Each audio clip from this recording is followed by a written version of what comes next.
boys are going to bring the heat today. As the leader of the Booner Pad, I lead from the front. All right, boys. Lock in. It's our core foundation, man. Grit. I'm fired up. I'm fired the f*** up, boys. It's pumping right now. It's got my juice pumping, boys.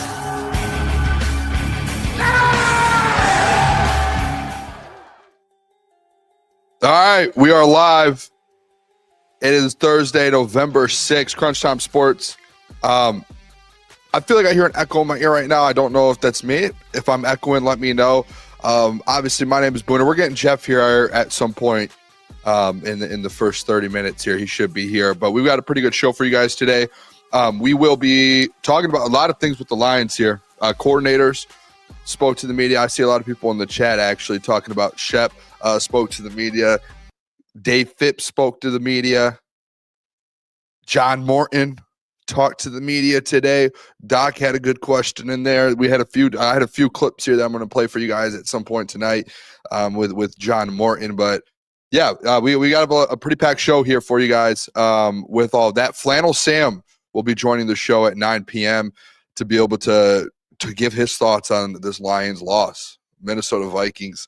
And then also talk about kind of the future here, the Detroit Lions over the next few weeks.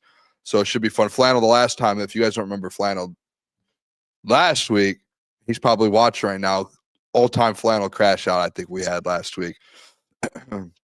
But, yeah, kind of pumped up for that, to have Flannel talk with Flannel. We got Thursday Night Football. This is a bad football game, by the way, tonight. So everyone should just be tuned into here. We should just have everyone here tuned in to Thursday Night Football. I do see, too, by the way, a lot of people – we're gonna talk coordinators here at some point, 8:15ish. I'm gonna go over some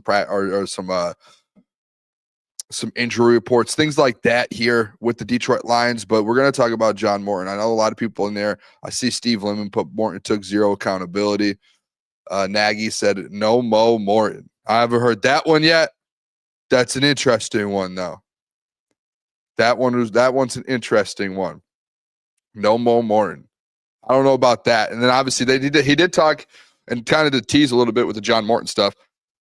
I think the biggest piece that he talked about today was the offensive line. And then Lions fans have been trying to figure out what's going on with the offensive line. John Morton, he didn't really give much about what they're going to do, but I'll say this. I think the coordinators today called a lot of guys out, and I saw some people tweet that, some reporters tweet that. And then and I was like, all right, I'm interested to hear what they have to say. And then when they released the video, the Lions released the video on YouTube. They did. They definitely called. It felt like today was more so calling players out.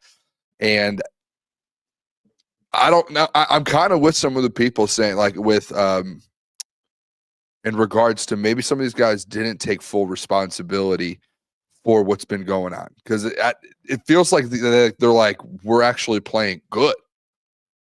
That's what it felt like the coordinators were saying. They were like, well, we're actually playing good if you take these few things away, or if you don't make this one mistake. We're actually really good. We're actually playing really good. That's what it felt like today was, which I don't really like, to be honest. I will say, too, Ian said, R.I.P. Marshawn Nealon, man. Western Michigan alum from Grand Rapids. Rest in peace, man. Prayers to his family. Honestly, man, that's so sad. That's so sad to see. I thought about it today, too, like, it sounded like he took his own life. Like, this is the stuff's serious. That stuff's serious stuff. It really is, man. And you could have all the money in the world, everything you want, you dreamed of in the world. That doesn't make life perfect. At the end of the day. So prayers to his family, man. And say I love you to the people that you do love, or anyone. I always say I love you to everyone, even if I don't know them. I always do. It's a good thing to do. Put a smile on someone's face. Make someone's day better. Rest in peace to Marshawn Nealon, though. Evan Foster, is Jeff not coming on? He is. He should be here probably in the next 10-ish minutes. He's running behind today, so he should be here in a little bit. But yeah, listen, I wasn't really like what I saw from the coordinators today. If I'm just being honest, they tried to. I felt like, I'm not going to say I was getting gaslit, but it definitely felt like they were just like, no, we're actually playing pretty good. Take away this 30-yard play. We actually are playing good in this aspect of the game. Or for John Morton, like, hey, one player doesn't make a mistake. We're really good. I love what I've been seeing since the Green Bay game. What are we talking about? So we'll get into that. We will get into all of that. I want to hear. Let me go see real quick if I can pull up the practice report because it is interesting today. There were players back, players rolling. Let me see if I can find the full injury report. I had the Jeremy Reisman one. I feel like there's a longer one here. I want to get the full injuries. Maybe they're off today too. No, they weren't. Oh, here we go. Full practice report. This is exactly what I wanted.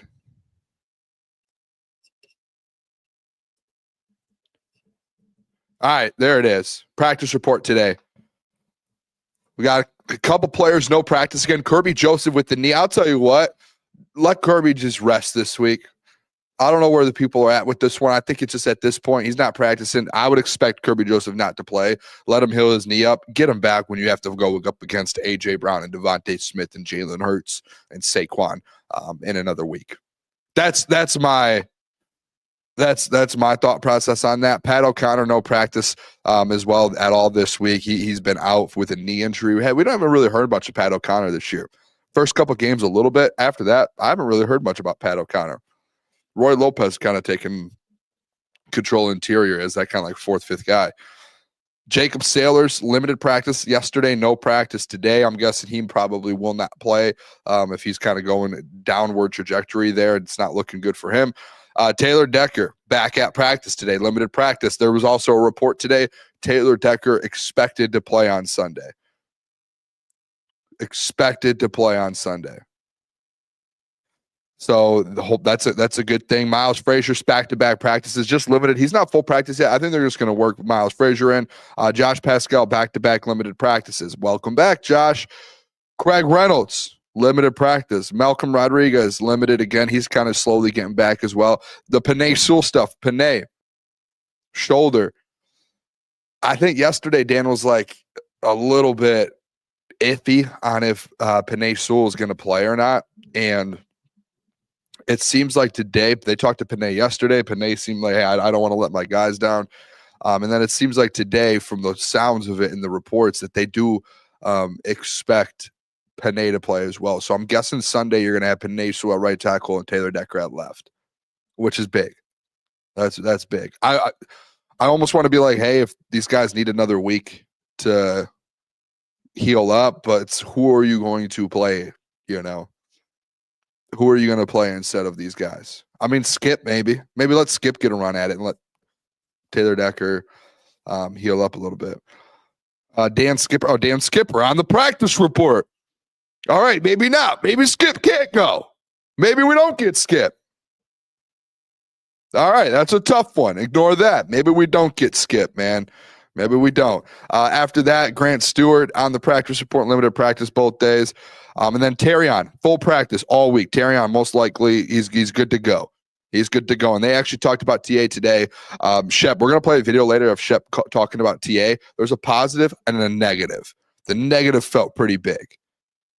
Ty Summers, good to go. And then you got Daniel Thomas. Shout out those guys. But Evan Foster said, I trust Skipper, though. I do trust Skipper. If you need to get Taylor Decker another week or rest, I'm okay with that. I'm not mad at it. They should have done that coming out of the bye week and let that man sit all the way until Philly. Steve Wild, shout out, donated $10, said RIP Marshawn Crunch Time. Thanks for always providing the best Lions coverage. I appreciate that, Steve. We appreciate all the people that always tune in and use us as their source, or even if you have, a wild take, even though a lot of people's takes suck. No offense. Mine do too. Half of my takes do. Diggity Dog said, can't wait to see what Miles Frazier has got. I'll say this. Miles Frazier actually spoke to the media today. Let me see if I can find this and play that, actually. I think the Miles Frazier stuff is so interesting to me. He spoke to the media, and he actually had a pretty good thought process to where he's actually really good friends with Christian Mahogany. Where if you guys remember last year, Christian Mahogany was the one that here it is. It's a minute. Hold on, give me a sec. We're gonna get this for you guys. Don't worry. Christian Mahogany was the one last year who essentially is in a similar position as Miles Frazier, who sat out all of training camp and missed all of the, first 5-6 weeks of the season. And then boom, he gets back, and then his number's called and he has to play instantly almost, 3 or 4 weeks after that. And he said he spoke with Christian Mahogany and they're really good friends. And Miles said Christian told him, hey, your number can be called at any moment when you get back. Like, just be prepared and be ready to go. And lo and behold, Christian Mahogany gets hurt, and Christian Mahogany reached out to him and goes, I told you something. Hey, you'll never know when your number is going to be called. Here's the video of that. Shout out to 97.1. This is their video here. So shout out to them. This is Christian Mahogany on his conversations with, or this is Miles Frazier on his conversations with Christian Mahogany. Yeah, Chris is a phenomenal player, I'm not going to lie. But wherever they need me, like I said, my versatility speaks for itself. So even though the left guard is out, Yodi's a tremendous player too. So wherever they need me, whether that's tackle, guard, like me, I'm open to whatever. So how much does the fact that, Christian sort of went through something similar where he wasn't practicing early last year, ended up starting, how much does that give you confidence that you can just like the same thing? Yes, sir. It gives me a lot of motivation because me and Christian are very close, I'm not going to lie. He's from Jersey. I'm from Jersey. We have like a similar kind of personality. But he always told me to be ready. Like last week, he was like, be ready. You never know when your number's going to be called. And then when he got hurt, he came to me. He was like, see, like it's a quick turnaround, this and that. So I have a lot of, like, Christian's my dog. So it's like hearing those words from him, like, mean a lot because it's like we come from the same area, like from New Jersey and stuff like that. And it's just wherever they need me, I'll be ready. Tell us. All right. There you guys have it. Miles Frazier. I know a lot of people, I feel like everyone's sitting on the edge of their seat waiting for Miles Frazier to see what he can do. I like the fact, too, I don't know if people like fully heard him. I know there was music in the background, but the fact that he was like, I could play guard and tackle. And I'm interested, too. I think one of the biggest things with a guy like Miles Frazier with this offensive line, how it's beat up, you don't know if you're going to lose Taylor Decker at some point because he's been battling injuries. You don't know what Christian Mahogany's injury is. He could be out for the season for all we know. And we're just patiently waiting to see if he can get back by December, January, and what it is, So you don't know what position you're going to need. If Miles Frazier can play multiple positions for you, that's a game changer. That changes everything. And maybe that's why, and I thought about it this morning, maybe that's why Brad Holmes was so confident in not going out and making a move. And potentially where he was like, I will make a move if it makes sense, but if we don't, we do know we have a guy like Miles Frazier on the back end. We have Skip. I know people don't like that, but we have Tristan Colon, who's started 16 games in his career. You have Yodi, who has started an NFC championship game for you. So you have all of that. So, and Hunch said, Boone, brother, no parlay. I have tonight. I do have a couple parlays. I'm not going to give them all out just because they're just a couple random ones. My biggest plays tonight, though, guys, I have Trey Tucker anytime touchdown, and Troy Franklin anytime touchdown. Those are my two big ones. And then I just have some random plays that I just threw together. I saw some people plays. And I also accidentally, all right, so what happened? Backstory real quick on my Thursday night football betting thing here real quick. I know people are like, oh, Pooner talking too much gambling. I accidentally, earlier today, I said, I'm going to do Bo Nix and RJ Harvey. I put both of them in as straight bets, and I went to go cash them out to switch to Trey Tucker and Troy Franklin. There was no cash out. No cash out. That feels ridiculous. So essentially, I have 4 touchdown scores, 2 on each side of the ball. Actually, no. 3 on the Broncos, 1 on I got Trey Tucker. So that's what I'm rolling with today. And I got a couple of just random parlays that, like, the ones that are pre-made. A couple of those. So, yeah, I like the touchdown scores today. We'll see what happens. We'll see what happens here. But, yeah, listen, we're going to do this. I'm going to see. Let me pull up. I want to pull up real quick for you guys the Lions press conferences, because what we're going to do is just kind of want to listen. I be very transparent with people. I was expecting today, and I don't know who all in here has watched some of these press conferences with the coaches.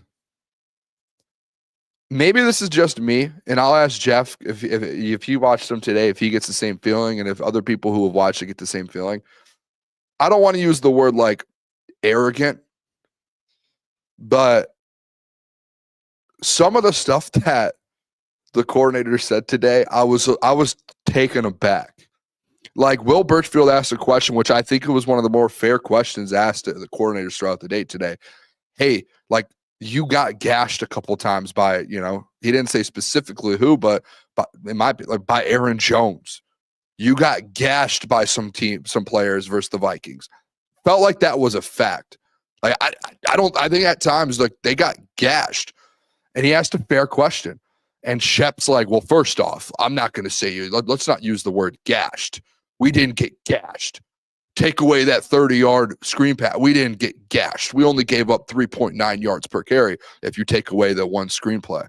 Like, I love Shep. He's my favorite. He's one of my favorite coordinators or coaches that we've had in Detroit since Dan started. But what are we doing, like, trying to prove media members wrong and be a little arrogant? Like, yeah, we, like, step up to the plate. Yeah, we did at moments. Like, I'm not going to try and argue or fight back with the media member or push back a little bit. And then when that happens, right, he obviously is trying to give himself, hey, take away that 30-yard screen pass. We only gave up. Jeremy Reisman, let me pull this up, too, from the clouds, too. Shout out Jeremy. Hopefully we can get him on the show here soon. I spoke with him a couple days ago. We're trying to get him back on and get a conversation with him. I would say he kind of, I want to say dunked on him. He kind of dunked on Kelvin Shepherd. He kind of dunked on Kelvin Shepherd. So Kelvin Shepherd, Jeremy Reisman, calls the Lions run defense versus the Minnesota Vikings a mirage. 31 of those yards were on a screen, but backwards pass, and a couple of the other successful runs, they had players in positions to make a play, but they didn't do it. I wouldn't say mirage. I would say you didn't make the play, so you didn't get the stop. No excuse. So the excuse was from Kelvin Shepherd today, well, there was a 31-yard screen that counted as a pat or a run. Okay, so then he was like, it went down to 3-point-something yards per carry. Jeremy Reisman, from the clouds. A couple times Shep said if you take away the 31-yard screen, the Lions defense held Minnesota to 3.9 yards per carry. That is a very misleading stat from Kelvin Shepherd. If you take away J.J. McCarthy's 4 kneel downs, it's back up to 4.8 yards per carry.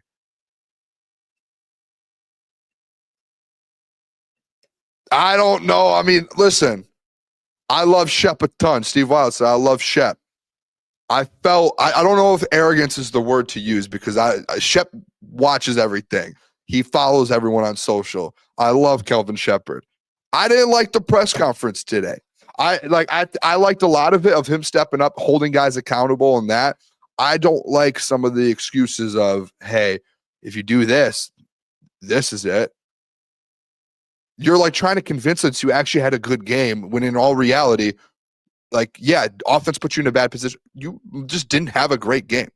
And John Morton essentially kind of did the same thing with the offensive line. It was like, well, we're actually doing pretty good if you actually think about it.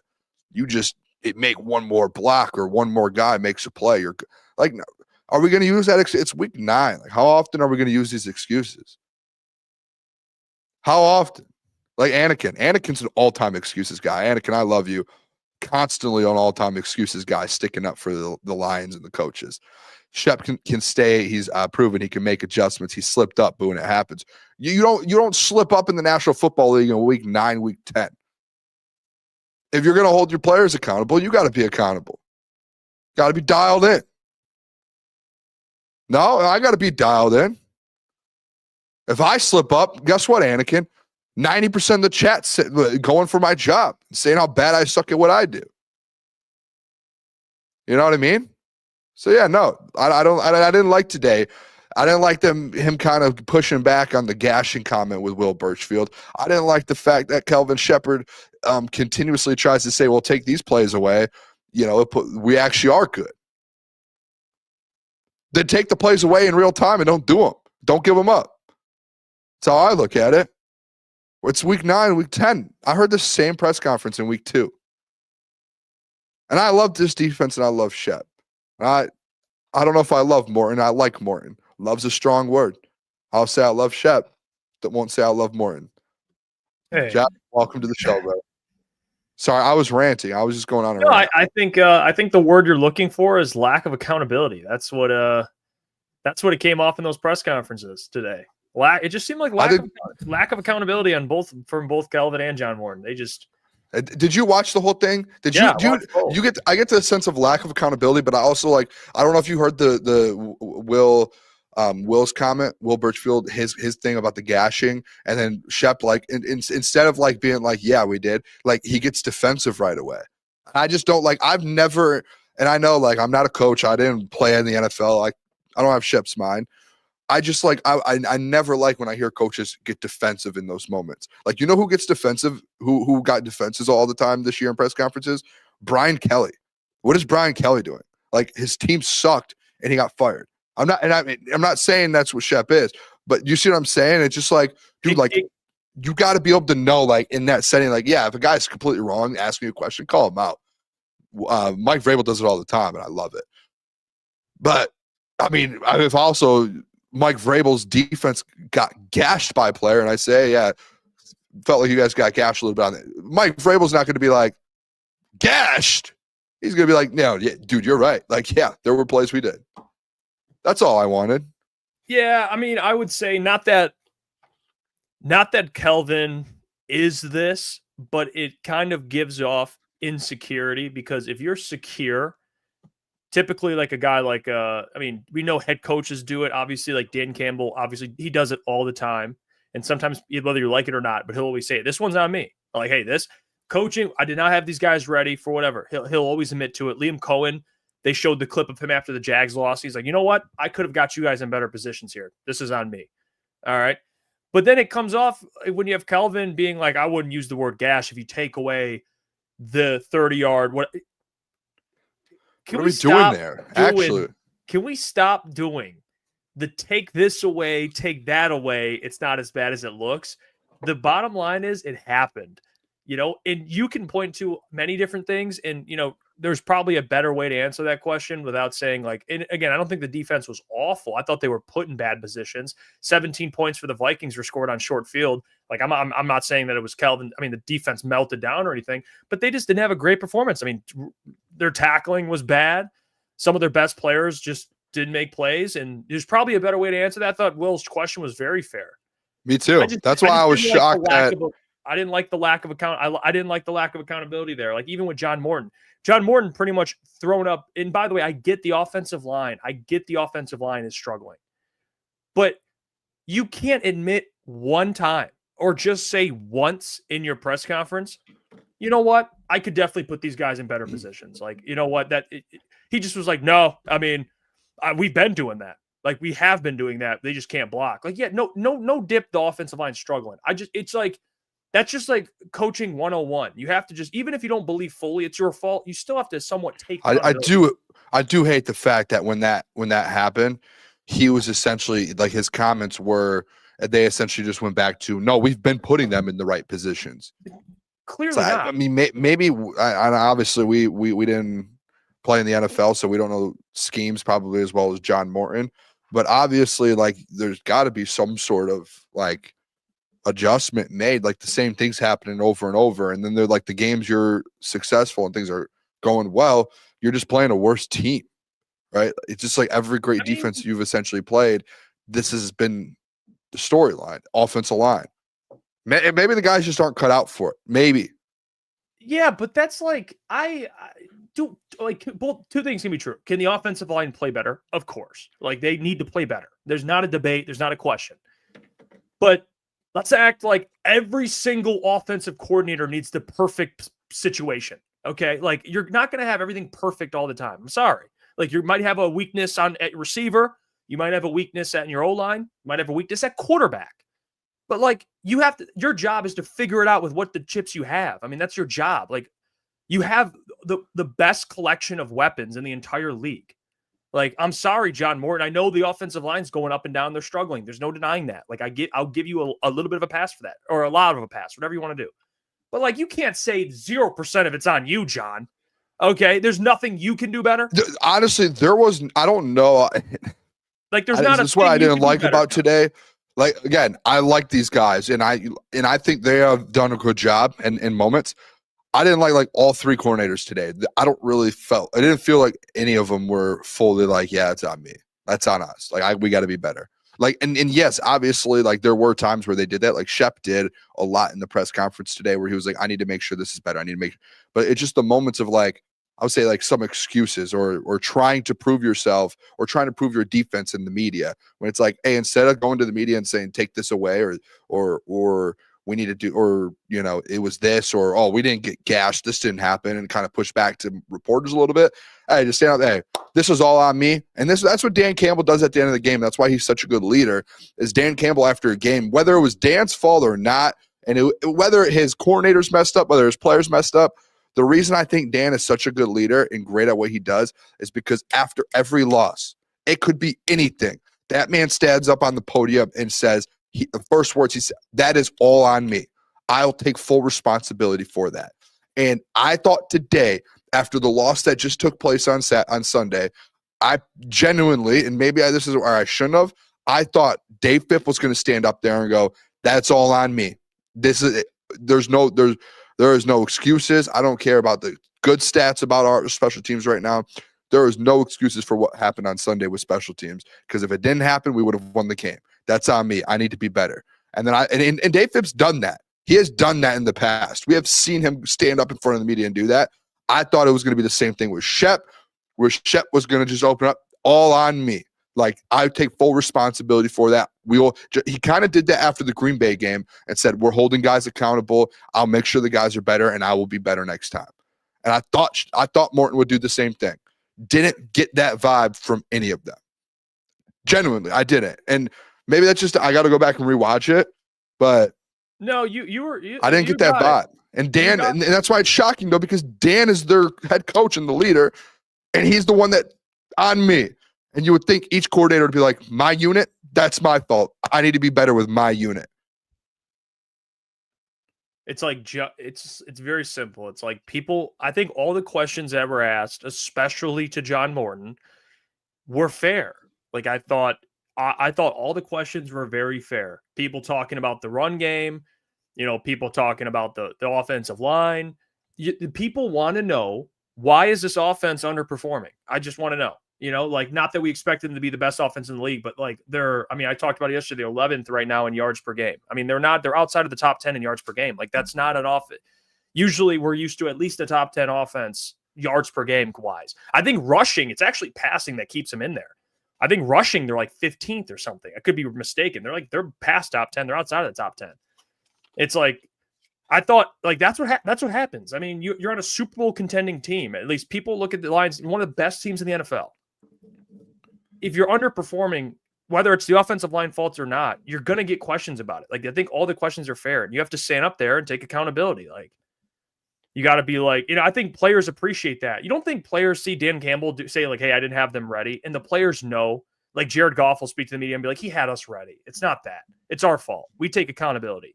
But we respect that the head coach will just take it on the chin. Even if Dan believes he had them ready, he'll still say, you know what? It's on me. It's my fault. I'm the head coach. And I'm not saying John Morton's, he's obviously not the head coach, but you are the leader of the offense. You're the play caller. If I remember correctly, not that the offense over the last couple of years has had down performances, but I do remember Ben taking accountability. I believe AG was kind of the same way. You know, AG is a little more stubborn. But I remember, like, Ben would be like, hey, that, you know what? Like, there's stuff that I gotta be better, whether there was a miscommunication or whatever it is. Like, I don't know. That's why I thought today. I didn't get a good vibe out of the coordinators today from it. Like, Dave Fipp, I'm the biggest Dave Fipp fan in the world, but he was like bringing up stats to try and, like, you know, stick up for his special teams unit to make himself. I'm not saying to make himself look better, but he had all these stats like ready to go to, like, show the media and show the fans, like, hey, we're actually 12th in this, we're actually 10th in this, we're actually 8th in this. And maybe he felt a little bit of a pressure from the outside of fans being like, I'm not gonna say fire Dave Fipp, but I mean, that's what we saw on Twitter a lot. And I would never say that. I think Fipp's one of the best in the league. but maybe he felt the pressure, and today he had those stats ready to go. And it was like, hey, you don't need to, in my opinion, maybe I'm being too harsh, to be honest. I don't know. But like, you don't need to bring those stats. Like, Fip, like, I think you're a top 5 special teams coordinator in the NFL. Like, you are elite at your job. Like, get your unit together. Like, you don't have to come to the media and prove to us. Like, you don't have to bring your stats. Like, we know, like, come there. Hey, that's on me. We need to be better. All right, we'll answer questions about how we can be better. And then he did. He answered some, and he did a good job doing that. But it was just more so. It was like that on every single interview today. It was just very, you know, the vibe. It didn't feel like it was like accountability. I mean, that was a big loss. It's not like you just lost like a game by a field goal to the Chiefs. You were 10-point favorites, and you got demolished in every single phase of the game. Like, that was not good. Like, there's no like, hey, take this play out.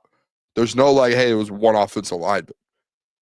It's like, as a whole, there's a bigger picture of this. There might be a bigger problem, and got to take accountability and fix it. That's how I took today. I do have two. I have some Shep's things. I could play here if you want. Do you want to get into that? Let's react to these. Okay, so I have Shep. This is just Shep talking about the game and kind of breaking it down. So it might just be here, and then I also want to play the Shep. Actually, I couldn't figure out how to take it. I think he actually he called TA out today, just straight up, which was shocking to me. I was a little shocked. So, but this is Shep now, just on the Minnesota Vikings game. Capping the Minnesota game real quick. Obviously a tough loss, a loss that shouldn't happen, couldn't and can't happen. In my opinion, we're not in a situation to be giving away games that we firmly believe that we should win. And that's just honest transparency.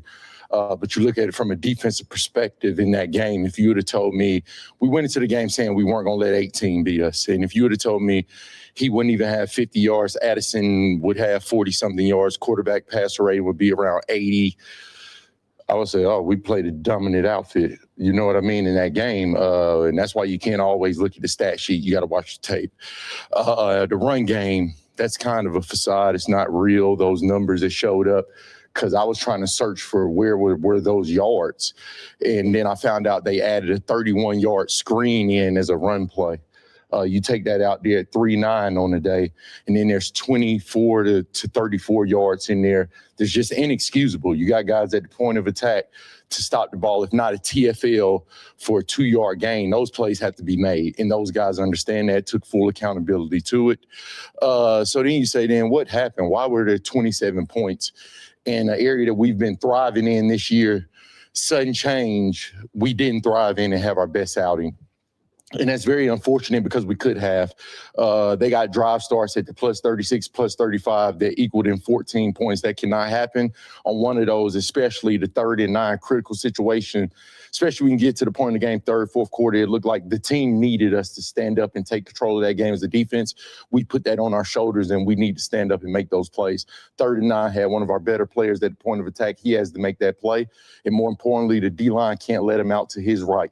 Go into the game with certain details that the guys understand. You got to go out and execute it. And like I said, all this stuff's been discussed. It's been addressed. And moving forward, we just got to make those plays in the critical moment. And in the end of the play, I wouldn't have it no other way. And I wouldn't have no other guy, no other, you say, put this guy. No, I'm putting ultimate on the guy. He was in phase. He was. We got to stop it there. Yeah, the Arthur Millette he did. That was in his guy, but I mean, yeah, no. I mean, you can boost your guy up all you want. That's I'm fine with that. Yeah, I mean, I like some of what Shep said, and the only thing I didn't like is the facade. Run defense was a facade. Like, no, dude, like, because the Jeremy tweet you brought up, it's like, take JJ's kneel downs out. They're averaging 5 a carry. I mean, it's like, and it's shocking, but it's like how like what's shocking to me is like you're gonna go out, like they're going out of their way to be like, well, what if we took like where did those 30 yards come from the screen? Oh, it was a screen pass that shouldn't have counted. Oh. Like, then go out of your way to take away the kneels and like, let's get a realistic number here. Like, if we're really trying to get better and get that, like, let's get a realistic number here. Why are we going to the media to give out like, hey, why are we defending ourselves to the media? You know, and I don't know if that's what they were doing, but if that's what Shep meant to be doing, but it's just a little like, come on, man. Like, And I do like the fact, I think the one thing I'll say, like a positive I'll say out of Shep and him talking, and the one thing I do love about Shep is like he does hold players accountable, you know, and then and he calls guys out, he lets people know, and he's kind of just very transparent. Would I have liked Shep to step up and just be like, I will be better, my unit will be better? Yeah, but we all don't get what we want. No, we don't. Pennywise, appreciate the $20, my friend. Shout out Pennywise, man. Shout out to Pennywise. I haven't seen you in a little while, bro. He says, love y'all, boys. Sorry, I've been in rehab, unfortunately, so I haven't been around. Good luck on everything related to rehab, my bro. Good for you. He says, Miles is an absolute diamond in the late rounds. He is. I'm excited for him. I know there was someone that commented, by the way, before, just really quick note that said in my comment section on Twitter that said, like, shout out, I think it's a section one something Lions or forgot his exact Twitter handle. But he said like, oh, I'd be surprised if he plays this year. And like, I think he will play. They're going to make sure he soon. plays. Yeah. Yeah. I mean, it's going to be probably 4 or 5 weeks down the line, but I wouldn't be shocked if he starts a game for you at some point. Yeah, I wouldn't. I'm in the same boat as you are. Shout out Pennywise too, man. That's awesome. That's amazing. Shout out Pennywise, bro. That's big time. Good for you, man. Hit us up if you need anything. Yeah. I'm glad you're here hanging out with us. Hell yeah. No, I will say, Calvin, I don't want my dislike with it was more so the run defense comment. I do agree with him overall. I thought the defense, I mean, what they did to JJ, they sacked him 5 times, he threw an interception. Like he only threw for 145 yards. I mean, he made a couple plays. Obviously, he had the 2 passing touchdowns that he had the one at the beginning that was a dot. And then he had another passing touchdown. And then he had a rushing touchdown. So the scoring plays obviously are never good. But I thought overall they did a really good job. Like I thought in the positions they were in. Short field, man, it's tough when they get down to the 30-yard line off a return. Yeah. Like now you're already playing like, bro, I mean, like I said, they scored 17 of their 24. How many? 27 points. They scored 17 of their 27 off short field. So it's like, I'm not even really going at Kelvin on his like performance overall. I just didn't like the run defense comment. My more problem was I thought there was more for John Morton to talk about. It just seemed like he didn't want to talk. I don't know. I feel like both of them to a point. Yeah, like they both lack some accountability, but like I think there's definitely more questions with the offense, like it's than the defense. Like the defense has been really good for the most part this year. Like, I don't know. So it's all fair questions. I love the questions that were asked today. I thought the media did a really good job. Overall, even though even the verbiage gashed was fine. That was fine. They were gashed in the run game. How it went. So, you want to play you want to get to John Morton and play some of his clips? Yeah, let me get them real quick. Yeah, I just want to hear. I just want to refresh my memory. I really do. I want to watch some of these again. I watched them earlier today. Had my opinions on them, but I need to see. I want to see John Morton talk again, just to relive some of those moments. Let me exit that out. The ad was playing. Did you hear it? Yeah. My bad. You're good. It was funny. It just started like elevator music. I didn't realize you guys could hear it. I thought it was just on my end. No, we're good. All right, you got it. Yeah, here I got John Morton talking about what went wrong last week. There's a couple back-to-back questions here that we'll listen to because they're all pretty interesting. All right, let's hear it. Johnny Mo. The protection, that was the biggest thing. I mean, we can draw up all these plays we want. It doesn't matter. That was the biggest thing, winning our one-on-one matchups. That was big. That set us back. Second and long, third and long. We had a lot of third and longs. But when we did things right, we did really well. That was the biggest thing. It's just clogging the middle up, protection. You can't do a lot of stuff with that. And, we all have our hand in that game plan. And, we would do things differently next time. As David about this yesterday, David Shaw, it's not a singular issue. It's one guy here. Every play, it's something a little bit different when there's a breakdown. When you look at that as a coordinator, what is the biggest challenge when there isn't like a single thing to really focus on to fix it? Yeah, I mean, I told the guys it's all about us and making sure that you really study your opponent, like the guy over next to you. Like if this is the way I've always approached and what I've always told when I was coaching wideouts or just coaching anybody, man, know the guy over you, the insides and outs. When is he turning up? When, you got to know everything. And we've been pretty good with that. I really think that. It's just that, man, hey, we're protecting, getting the blitz and everything. And all of a sudden, the back, maybe he did this wrong or the tackle did this wrong or the receiver didn't run the right route. That's what's going on. You know what I mean? It's just doing it all together, 11 guys at the same time. I mean, that's where we have to get to. You know what I mean? Because we're not far away. I mean, the score was still kind of close. You know what I'm saying?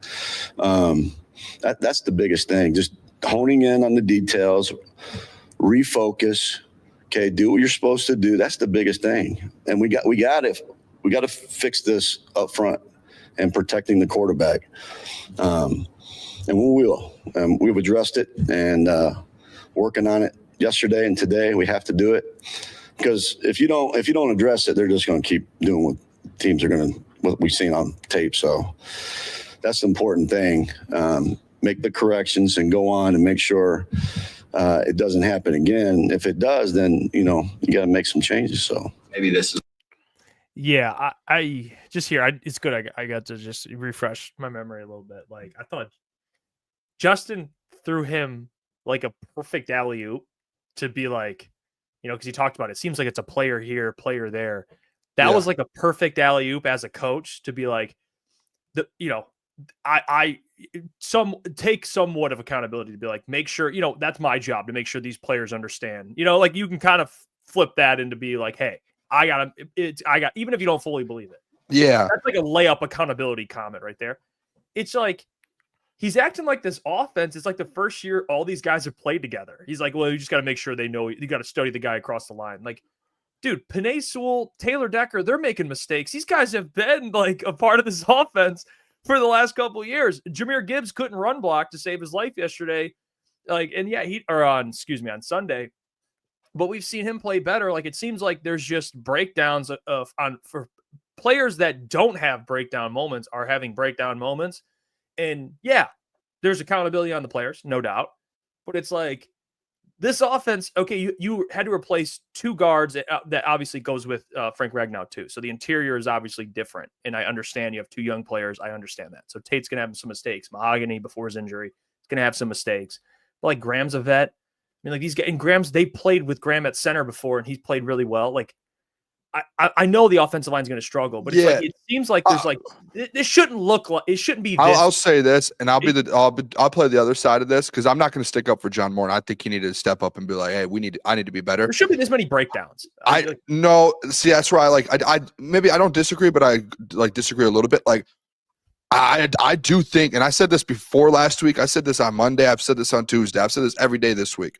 Like that offensive line does need to be a lot better. And I do think like John Morton, and this is where he gets, and I'm not going to give him full credit because I think, again, it's the same thing with Shep. Like Shep has a good defense and there's things that Shep did very, very well. I think today he could have stepped up and just been like, that's on me. We'll be better. Even though the defense was the best unit out of all of them. I just think taking accountability after a loss like that, everyone in the building should be doing it. There should be no excuses. There should be no good stats. There should be nothing. It was like, hey, you got absolutely rolled over at home. Each one of you guys should be taking responsibility, moving on, and going out there and proving it on the football field. I don't want to hear these stats. I don't want to hear John Morton be like, oh, it's just one guy who just like, if he just really just, if this one guy didn't miss his block, we would have been really good in all these spots. It's just one mistake on every play. It's like, okay, you're the coach. Figure out how to fix these mistakes.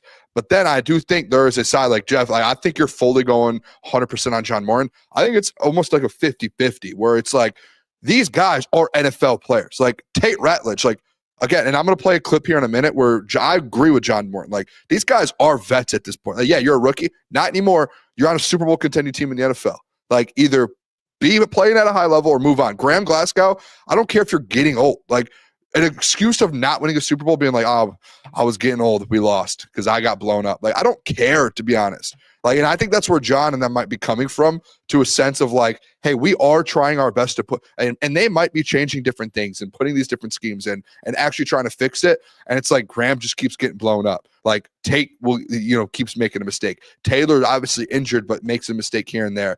To where if I'm a coach, I do see a frustration, like with Shep, where like with TA for a little bit, it's like, dude, like remember at the couple weeks into the season where he's like, these are the same mistakes last year you're making. Like, I can only take accountability for you so much. And Shep's like, at some point, you got to make the play, or we're going to bring someone else in. Like, we'll play Arthur Millette over you if you're going to make those mistakes, right? Like, that's where I think I'll be this kind of devil's advocate there for John Morton, is I think this offensive line does need to figure this out. Like, I think let's say the wrong end of the stick because he has a really good offense, but he did get a completely different offensive line as last year. Like, the only good parts from last year is Penei Sewell, and Taylor Decker's beat up, and Graham Glasgow is older and he's declining.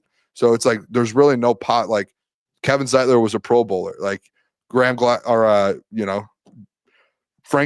was an All-Pro center. So like he had 3 Pro Bowlers last year. Ben Johnson did. John Morton has 1. And it's typically not the right side of the ball that's been the problem here. So I think it needs to be 50-50. I get what you're saying, but I think that's like, yes, blame needs to be on John Morton. And the man needs to be held accountable. This offensive line, bro, like they have been brutal at times. Like just brutal. And like Jahmyr Gibbs, brutal. It's like I can only give you the perfect scheme. If you don't want to go out there and execute, it's going to come back on me and my job, but what else am I supposed to do? And that's why I think he made the comment at the end. I don't know if you heard the comment where he's like, it has been addressed and guys are being held accountable. And if they don't fix it, we will make personnel changes. So maybe that's what it needs. Instead of changing schemes, maybe they just need to make changes. And that's why the trade deadline, I think, was even more frustrating, was because of that. Yeah. No, I mean, I agree. Listen, I'm not saying, I don't want to undermine Frank Ragnow's value. I think he's very valuable. I think it's bigger than we're seeing it in real time. But I don't think one player should be like the linchpin in an entire offense underperforming. When it's a top 2 center in the NFL, that would 100%. Mean every single good that's literally offense.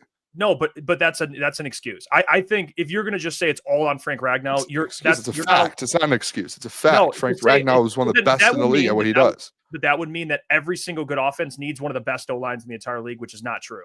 We've seen but you do need still need experience. You can't have one elite offensive lineman and then expect your whole offensive line. Like one of your 5 offensive linemen are actually playing at a high level, and you're expecting that offensive line to play at a high level. That's impossible. Like I can put any scheme together. I can put any scheme. You could put the greatest scheme of all time together, and if you only have one good offensive lineman out of the 5, what are you going to get out of it? Okay, probably not much. So I'm thinking. Okay, so the 2 teams that come to mind, like one great offensive lineman, the 49ers have had Trent Williams. Name me another one on their offensive line, and they're always good. Exactly. I'll give you another one. The Rams. They're not good. They're not that good this year. Well, they're dead. The Rams haven't always been good. Their offensive line was trash for years. Been good, and they don't have they have some decent guys. Yeah, you act like you need 5. Listen, but Jeff, okay, this is what I'm saying though. Like you're putting 100% of the blame on John Morton. Like that's what you're. No, not 100. It's not. It's 50-50. Like these guys we can always constantly blame the OC or the coaches, but at some point it's like, hey, I'm going to hold some of these players accountable. Graham Glasgow, I don't care if you're 55 years old. I don't care if your knee hurts or if you have a metal plate in your leg. You got to play better. You have to. There's no excuses. And for media to sit up there and just or people on Twitter just to constantly be like, it's only on John Morton. John Morton figured it out. John Morton this. I felt like today John Morton should have taken accountability and moved on. I thought the same thing for every coach. So I'm not trying to take that away from him. He should have taken accountability. But for people to just only go at no, it is the offensive line. They got to be. Graham's got to be better. Tate at times you're a rookie. You can't make big mistakes in big moments on 3rd downs. And it's the same thing with Taylor Decker. You are supposed to be a vet and a heel on this team, and you're giving up. You're playing bad in big moments. And it's Phil, a body can only do so much, Booner. Okay, then that's on John Morton. Get him out of here. That's on Brad Holmes. Get someone else in there. I'm going to blame John Morton, and I'm going to blame the offensive line, but I'm not going to sit up here all day and go at John Morton, and hammer that name until the nail's obliterated, when it's like, hey, dude, some of these players stuck right now. No, they are not playing good. And I think that's his point to a degree where he's like, I'm holding guys accountable. Good. But also, hey, John, guess what? You got to figure this thing out too. This is a group effort here. Yeah, and I'm not sorry. The old line gets me. This gets me going a little bit. It's not that it's not about the old line. I don't want to excuse the old line play. That obviously helps. Okay, I know it's not 100% on John Morton, but it's just confusing to me that before this year, the Lions since 2022, they've played 6 games without Frank Ragnow. They're 4-2. So, like, and the offense looked. Cannot. But like, I love you so much. You cannot be like, without Frank, you should be just as good. Like they were always going to take a step back. I never said they were always going to take a step back. Outside the top 10, Booner, you said that. They're not outside the top 10, but that's also why I think like it's like, hey, guys need to play better. Like you're like acting like it's like no. John has a top 10 offensive line and it's a great center and Graham. Like I just don't think maybe the guys just on the offensive line aren't as good as we thought they would be. I don't know. Maybe that's it. But like third down, do we think that has to do with coordinators? I think coordinator. Yes, I do. I literally that's why I say it's 50-50. It's 50-50. I'm not making excuses for these players. Like some of these guys got to step up. No, well, it's like but I'm not going to be like, well, okay, fine. There's really not a big step from Frank. They should be performing at a high. I never said any of that. I'm not saying they should be like the best offense in the league. I just don't think you should be the 15th overall, whatever, rushing offense in like the top 11 yards per game. I mean, they're better than that. I agree. And that's why I think listen, we talked about it. Players make the plays. I get that. Okay. I think coaching matters. It's just my philosophy. Coaching does matter. Offensive coaching. Maybe this is where we are going to argue because you think most of it has to do with, or not most of it, whatever, percentage wise is on the players. I get that. But I think coordinators deserve like blame or you agreed. But I think coordinators get put as the scapegoat 90% of the time by media. And I think you fall into their category where you're like, I'm going to go to the coordinator first, where it's like, hey, some of these players need to take like accountability too. Like they just have not been good. And I think people overlook that because people want to go at the fire John Morton and go at John Morton. Well, last year without like you brought the stat, they were 4-2 without since Frank. It's like okay, that's cool, but they also had Kevin Zeitler and they've had Jonah Jackson and they've had players. They had him only in 24. But this year, but my point is you're ignoring my point. You're trying to make like a statistical point. I don't care about that. What I care about is the fact that maybe some of these players just aren't good enough. Maybe Graham Glasgow just isn't good enough and he's declined too much. Maybe. And maybe he needs to be better. And like Christian Mahoney before injury, be better. Taylor Decker, if you're going to play and you're injured, be better.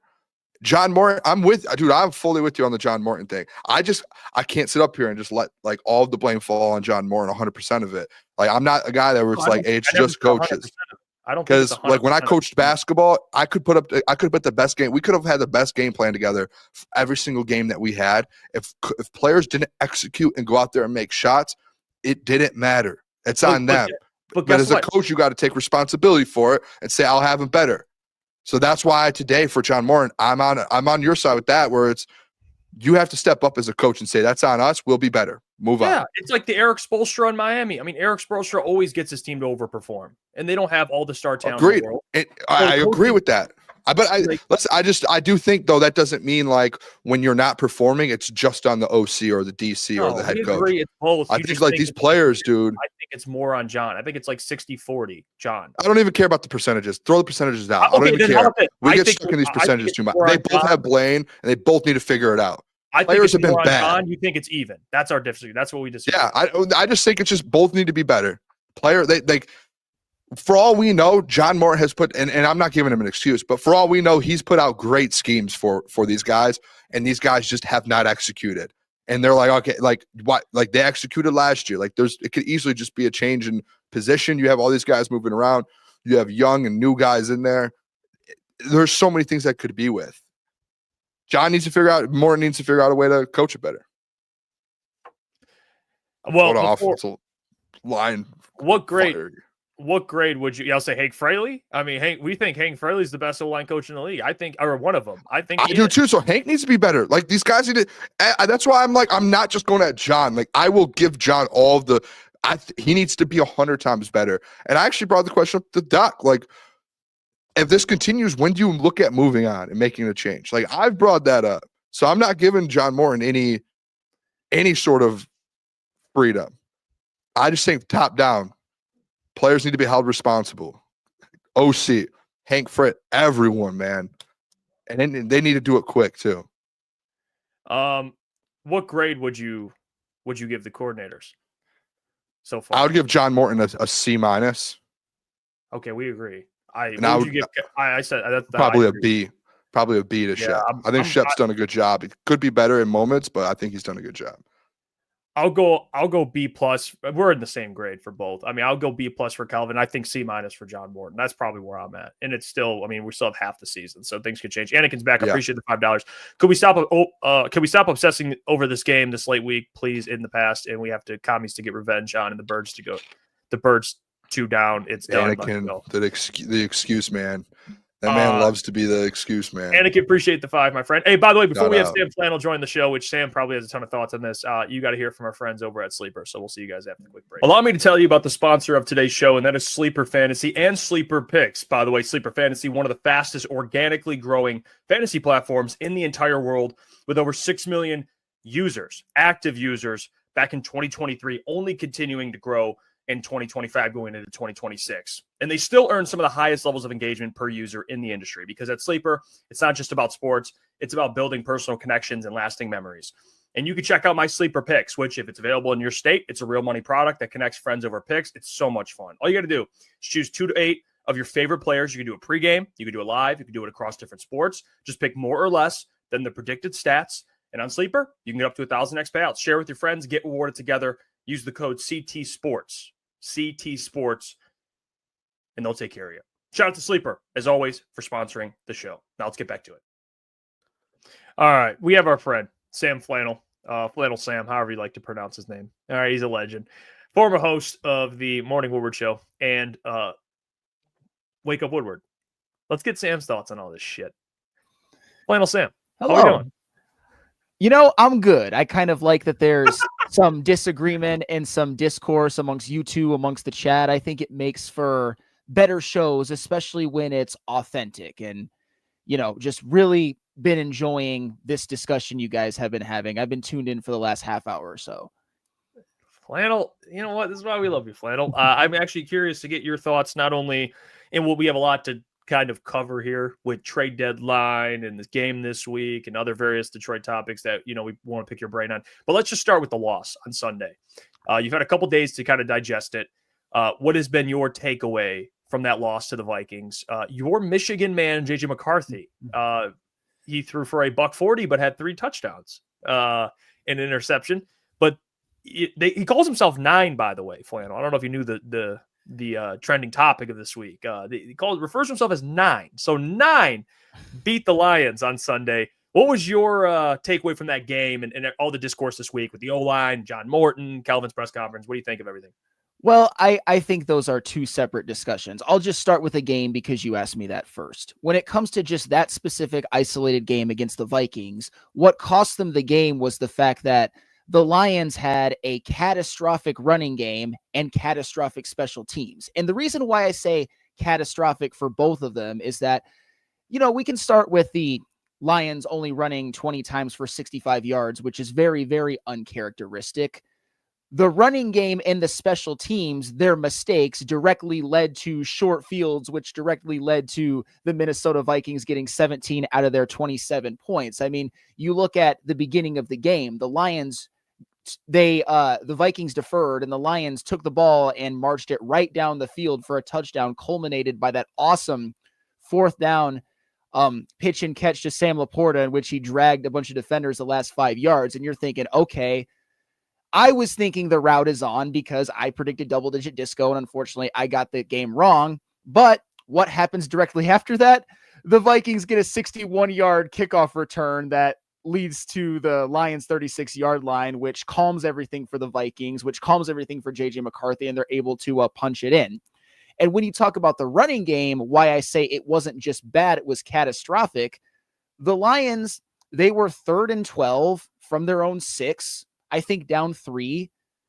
They were actually going to pick up a 1st down on that toss to David Montgomery. But what happens? He gets the ball punched out. The Vikings recover, leads directly to a 35-yard touchdown drive, which puts the Vikings ahead by 10. And later on, with the last special teams mishap, it led directly to a 10-point swing and a lot of time off the clock. The Lions were kicking a field goal that would have cut the lead from 7-4, the type of field goal that Jake Bates has made all the time, but it was blocked. And of course, after it was blocked, it was picked up by the Vikings, went all the way to the Lions 28, and they were able to take off, run the clock all the way down to 3:31 and take a 10-point lead, which directly led to, the Lions being down by 10 and not having a lot of time left. So to me, it was the catastrophic running game and the catastrophic special teams. The biggest reason why the Lions lost that game. Flannel, what are your thoughts on the conversation we had here just before? I know you said you were listening on it. Yeah. This O-line has just been absolutely brutal offensively. They can't run the ball. They can't protect Jared Goff. It feels like there's been games the last few weeks they have, and then there's been majority of the time they haven't been able to. What do you think about this whole offense with John Morton in the offensive line? Well, all right. So I don't need to reset this because when you look at this offense all encompassing on this season, weeks 2 through 5, they were dominant. They still have number 2 in the NFL in points per game, which obviously I'm surprised, but it's true. Jared Goff is still having a nice year. Gibbs, Amon-Ra, Penei, all of that. But the NFL is also about trends. And the Lions offense has been trending down, as we all know, because in the past 3 games in which the Lions are 1-2, they've averaged only 22 points per game. Jared Goff has been pressured this whole season on 26.3% of his dropbacks. The Lions are 25th in the NFL in third down conversion percentage. Last year, they were 4th. In 2023, they were 8th. And the Lions as a whole, and this is where I think John Morton has his fingerprints on this offense and not necessarily in the best way. What I've noticed about this Lions offense this year, because a lot of what I just mentioned can be chalked up to the offensive line not being as good, and they haven't been. But one thing I've noticed about this Lions offense, and the numbers actually bear this out, is that they don't use the wide receivers as much as they have in years past. You look all the way back to 2022 with Amon-Ra with over 1,000, Khalif with 616, Chark with 502, Reynolds with 479. You go back to 2023, Amon-Ra had 1,500, Reynolds had 608, Raymond 489, Jamo 354. You look at last season, Amon-Ra and Jamo were both over 1,000. Tim Patrick had 394. This year, outside of Amon-Ra St. Brown, when it comes to just wide receiver production as a whole, everybody has given you less than you would think. Jamison Williams isn't on pace for that 1,000-yard season. Did you know that Khalif Raymond and Isaac Tesla have combined for 118 receiving yards this year through 8 games? 118. That's absurd. And it's not just, and it goes even deeper than that, because when you look at what I've noticed when watching these games is that the Lions under John Morton, Lions offense under John Morton likes to use packages that include more tight ends than wide receivers. It's what my eyes have showed. Yeah, good old 12 personnel. Sam. 12 personnel all the damn time, which isn't necessarily a bad thing. It's just different. Ben Johnson didn't use it quite as much, although he did use it at times. You look at the amount of snaps that players have played. I told you that Tesla and Raymond have combined for 118 receiving yards this year, which is so insanely low. Khalif Raymond has played 205 snaps this year. Isaac Tesla has only played 104. Brock Wright has played 265.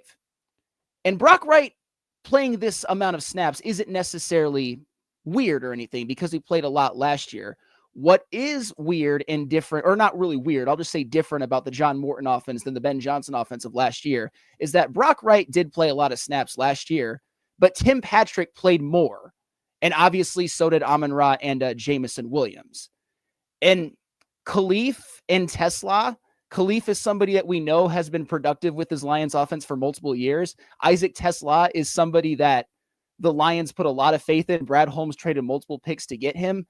They're just not really being used. And Jamison Williams really hasn't been used as much as you thought that he would be. So the one thing about this John Morton offense that I've noticed, and I don't necessarily think it's utilizing the players' skill sets at their best, is that they just don't use wide receivers as much as they did in years past under Ben Johnson. I don't know if that's good or bad. I would lean more towards, I'd like to see more wide receiver production. I think the offense would be more explosive. I think it'd be more open. I think it would ultimately be better. Yeah, it's funny you bring that up. We had this discussion on Lions Collective the other day, and me and Booner talked about it as well, how they're utilizing another tight end more often. And people would probably point to, well, because the O-line obviously hasn't been as good, but Colton actually brought up a good stat. They used a lot of 12 personnel last year as well. Yes, it seems like that's kind of an identity of what they want to do. So it's like, well, they used a lot of 12 personnel last year, and wide receivers, to your point, were involved. I mean, Khalif, obviously, and Isaac, I didn't even think about that. They have 118 yards. I didn't even think about that. So yeah, I think it's I don't know, man. It kind of ties into my next question here, because clearly the offensive line needed some juice at the deadline. At least many people, including myself, thought. And I went live for 2 hours on deadline day, and nothing happened. And it was hilarious, and a lot of people hung out with me then. But what was your takeaway from the deadline? And honestly, not just the deadline, Sam, but it's something I talked about this week, and me and Booner have gotten into these conversations about Brad Holmes and in kind of comparing him to, the Howie Rosemans of the world, and the Les Sneads of the world. Which I will say this: if your goal is to win a Super Bowl, I think it's fair to look at teams that have won Super Bowls. I think that's a fair thing to do. And for me, you're a big Patrick Mahomes guy. Since 2017, besides Tom Brady and Mahomes, you got to look at the exceptions other than those two, because I'm just telling you, you don't have the number one or number two best quarterback of all time and potentially the number one or number two best head coach of all time. So let's look at the other teams. Let's look at the Rams. Let's look at the Eagles, who have made 3 and 1 too. That's what I try and do, Sam. And the common theme among Les Snead and Howie Roseman is they have it in common. They could draft. Les Snead didn't have a first-round pick for quite some time, still found talent. Howie Roseman can draft, obviously. They draft really good players. They can sign free agents. Brad can obviously do that, has shown the ability to sign free agents. They trade up and down in the draft. Both GMs can do that. But the one thing Brad has not quite shown yet, and I'm not asking him to be Les Snead, Sam. I'm not asking him to give up 5 first-rounders, all right, and be stupid. But they haven't shown that the aggressiveness that other GMs maybe have already shown. And GMs that have won Super Bowls have shown. It seems like Brad's ideology is build through the draft only, essentially, and extend my guys, which, again, you want to extend some of your guys. You've drafted some really good players, but based on history, you don't just draft and develop and then win a Super Bowl. There's going to be moments where you got to go out and get a dude or get some dudes, all right, to help out. And it seems like Howie and Les Snead have done that. Obviously, Les Snead traded for Jalen Ramsey, Von Miller, all these players. Howie Roseman's shown the ability to be aggressive, went and got A.J. Brown. I'm not saying you got to get a receiver, but you get my point. He's given up a first-round pick before. He's made mistakes before as well. No GM's perfect. It's okay to make mistakes, Brad. But I think Brad's kind of lacking that aggressiveness a little bit that Howie and Les Snead have. Is that fair to say, Sam? Just kind of looking at the deadline, and what do you think of Brad Holmes in that narrative? It's more than fair. It's so beyond fair that's the reason why we're all talking about it. And I think that's why Lions fans, I think as a whole, there's been a little bit of a shift where more people are having some questions about Brad Holmes, and you're looking at other GMs and what they do better than Brad Holmes right now and kind of wanting more out of Brad Holmes. What this trade deadline was, and I'm not going to slaughter the Lions for what they did, and because you could argue that the Eagles needed Jalen Phillips more than the Lions, or they needed Jair Alexander more than the Lions, blah, blah, blah, blah, blah. But what it was to me was a microcosm of Brad Holmes is not as good as he needs to be. I chose my words very carefully, as he needs to be in order to put the Lions over the top. And that is my opinion. And the funny thing is, you can actually include in the last 6 years Patrick Mahomes quarterback teams and a Tom Brady quarterback team, the 2020 Tampa Bay Buccaneers, as further examples of GMs knocking it out of the park when it comes to the draft and knocking it out of the park when it comes to acquisitions via trade or free agency. You can go back to the 2019 Chiefs. The 2019 Chiefs, they acquired Frank Clark, Tyrann Mathieu, Anthony Hitchens. They acquired Sammy Watkins in 2018 and Damian Williams in 2018, who were still there in 2019. Those are big time moves. And some of them were like splashes and some of them were under the radar, but they all worked and they all were insanely impactful for that team while adding to that insane homegrown core that they had of Mahomes, Kelsey, Tyreek Hill, Chris Jones. It's crazy that they drafted all those guys, but you understand what I'm saying. The Kansas City Chiefs as an organization hit it out of the park with the draft and hit it out of the park with acquiring via free agency or trade, even though some of those guys were drafted before Brent Veach took over as GM. You look at the 2020 Bucks. They obviously acquired Tom Brady, which was the big one, but they also went after some old guys who had a lot left in the tank or had enough left in the tank to contribute to that team. Rob Gronkowski, Antonio Brown, Ndamukong Suh. A few years prior, they had acquired Jason Pierre-Paul.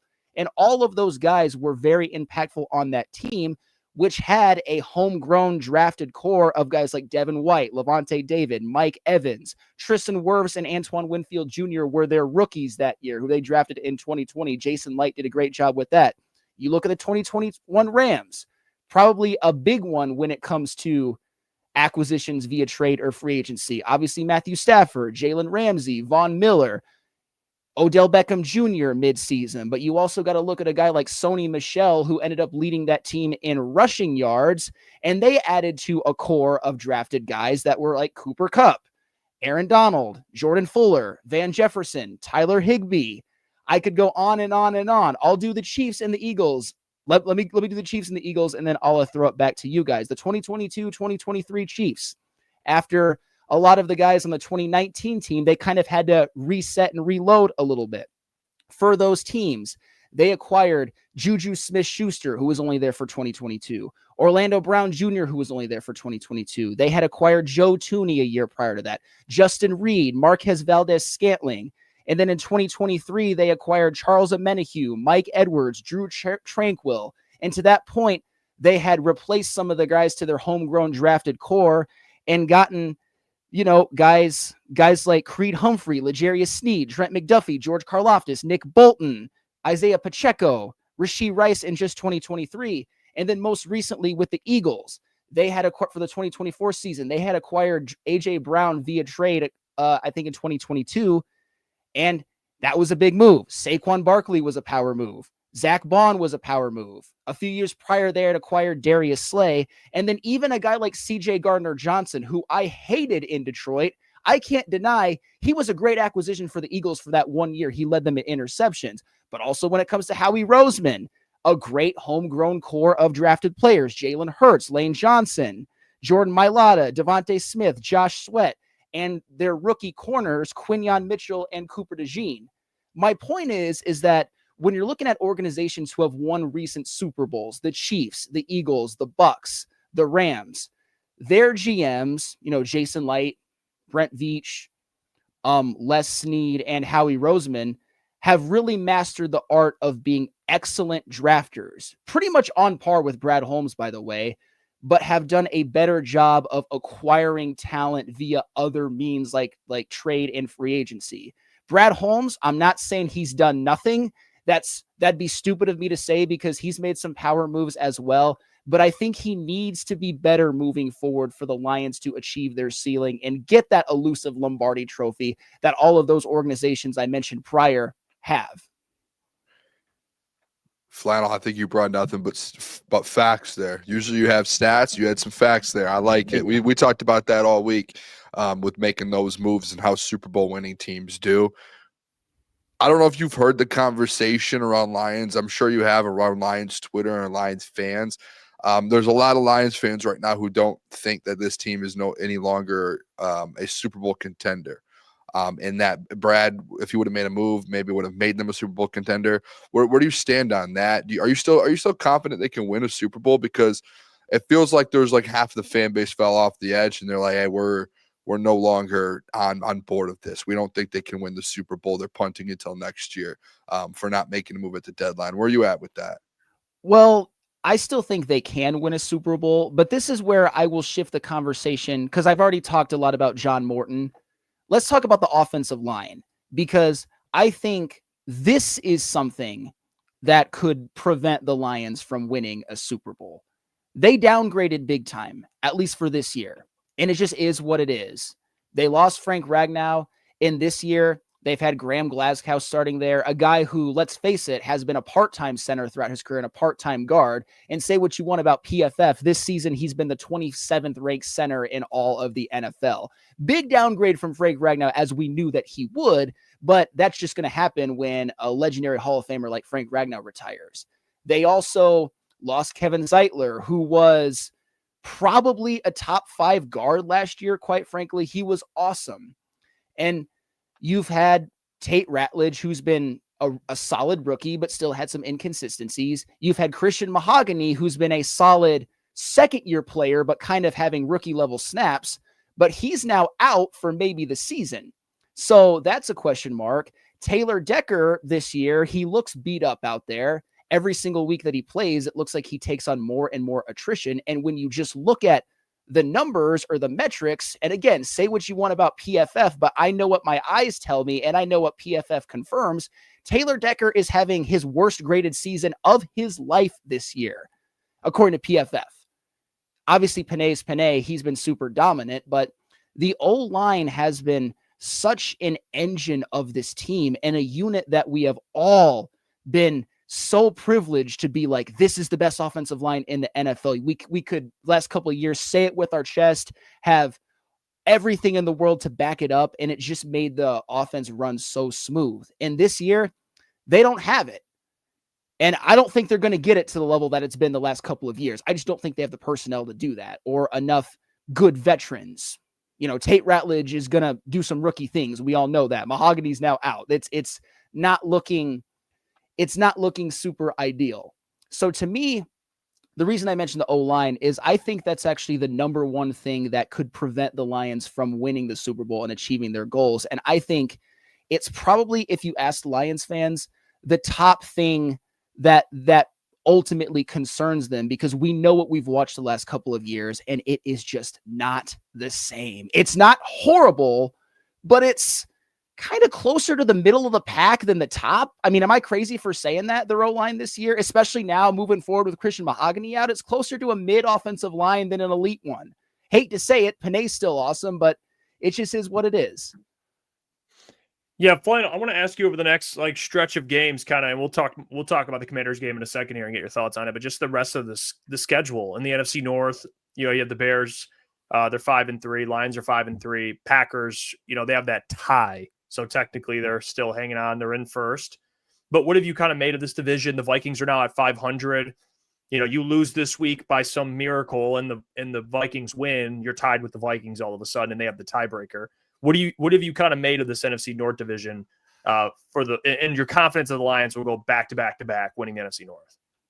If you asked me today, I still think the Lions will win the division, but like last year, except even more so this year, because I think every team is really in it and could confidently say, even if they're being a little delusional, like each fan base could say and give reasons why their team is winning the division. And that's what's so tough. And when you look at the schedule, obviously, if we might talk about Washington a little bit more in a second, that looks like not nearly as tough of a game as it looked like before the year. And it's definitely a must win. You look at Philly, that wouldn't be a bad loss. Home versus the Giants, home versus the Cowboys. Those are two games that you'd think the Lions should for sure win. So that to me, with at Washington versus the Giants versus Dallas, that gets you to 8, probably without much resistance. Eagles are going to be tough. And honestly, I think every divisional game moving forward could be more of a slugfest than you think. Obviously, the Packers, they haven't looked great lately, and they don't look like the team that decapitated the Lions in week 1 at Lambeau Field, but they're going to be tough. The Vikings already came into Ford Field and won that game. Now you have to go to their house, which that game, it's in week 17, all of a sudden looks like it could have a lot of meaning. And the same with the Chicago Bears. I mean, you can say what you want about the Bears and that we obviously know what happened when the Bears came into Ford Field and got decapitated by the Lions, and we all love to see it. But ever since that game, the Bears are 5-1. And Ben Johnson, I know a lot of people thought that he was going to be bad with the Bears and that he was always a bum. I think a lot of that was stupid copium, but it was definitely said. He has been really, really good and effective with the Bears. What if I told you that the Bears were 6th in the NFL in points per game, 4th in yards per game, and 2nd in rushing yards per game, primarily off the back of DeAndre Swift and Kyle Monangai? And I'm not trying to be like a Bears slappy or anything like that. What I'm saying is that I think there's lots of evidence that those teams, along with the flaws that we've seen from the Lions lately, it's going to be a dogfight. It's going to be a lot of teams, I think, hovering around 500 or a little bit above. I just hope that the Lions can survive this, be 11-6, and still win this division. I'd still pick them to win, but man, it's going to be a gauntlet. And you've seen already, Lions have already lost a couple of division games. We're not used to that as fans, but it's happened. And it's going to be a dogfight. Oh no, Flannel. So you've turned into a Chicago Bears fan, is what I'm hearing. No, here's what Hey, Flannel, I deal with this all the time. Well, you know what? I'll just say it because people are going to hate me no matter what. You can never make me hate Ben Johnson. I hate what he did going to the Bears, but he is by far my favorite assistant coach of my life as a fan. I loved Ben Johnson with the Lions, and I knew even when it was unpopular to say that he would work out in Chicago because he was always going to be a great coach, because he is the exact archetype of a lot of what we see in the NFL, the young, innovative offensive mind. And I also saw, like you, Jeff, a lot of talent in Caleb Williams, that he wasn't a bum. I knew it would work, and it has. I hope it doesn't work to the point where the Bears win divisions, and obviously it didn't work when they came into Ford Field earlier on in the season, but Ben Johnson, I was always a super fan of his, and obviously I hate that he coaches the Bears, but he's a star. He just is. You can hate him all you want. Lions miss him. Bears are happy to have him. Just is what it is. I've never heard someone call a coach a star before. That's a new one. Flannel. Obviously Andy Reid is, and we go on and on. Dan Campbell's a star. Dan Campbell's absolutely a star. So what you're telling me is your top three is Andy Reid, Ben Johnson, and Dan Campbell. No, that is not the case at all. I mean, those are your three stars of the year. A star. Hell, I'll even call Nick Sirianni a star because they won the damn Super Bowl. Oh, he's a good coach. Star it's just a choice of words. What I'm saying is that I think Ben Johnson's going to be one of the best coaches in the NFL, but I also think that way about Dan Campbell. He already is. Like Andy Reid, Sean McVay, Nick Sirianni, Kyle Shanahan. I mean, Ben Johnson's not on that level yet, but my point is that I think he's gone a long way in making the Bears improved, and eventually I think they're going to be legitimate, even if it doesn't happen this year. I'd probably pick the Bears at like 8-9, 9-8. I don't think they'll seriously threaten for the division. I don't think they'll seriously threaten for the division, but I think they're already showing market improvement, and they're going to continue to show more. Well, they're already at 6 wins right now? They're 5-3. So you think you got about 3 more wins in them? 3 or 4. Yeah. They have a lot of different flaws. They almost blew that game to Cincinnati in like a catastrophic way. Yeah, that's fair. Hey, Caleb and Colston Loveland led them right down the field. Just saying. What'd you think about we already talked to you about 9. I just wanted, never mind. We won't 9. talk about 9. 9. We won't talk about 9. Flag, this is just such a one-off question for the Lions. Who have been, and maybe this, and you're probably not prepared for this, but can you just give me an offensive player and a defensive player on this Lions team that's been the most disappointing for you? -2 offensively. I know your number one would be JMO, so just take that off. I want to know like a new one here. Offensive player who's been disappointing, and defense as well. All right, you said I can't say. All right, no JMO, because I know that's what you would say. I want to get something new out of you here. I would probably say, I'd say Taylor Decker, quite frankly. And I know it's not all his fault. I'm not trying to kill the guy. I see a lot of late Frank Ragnow in him where it's just like, man, this guy is just struggling out there to like actually play in games.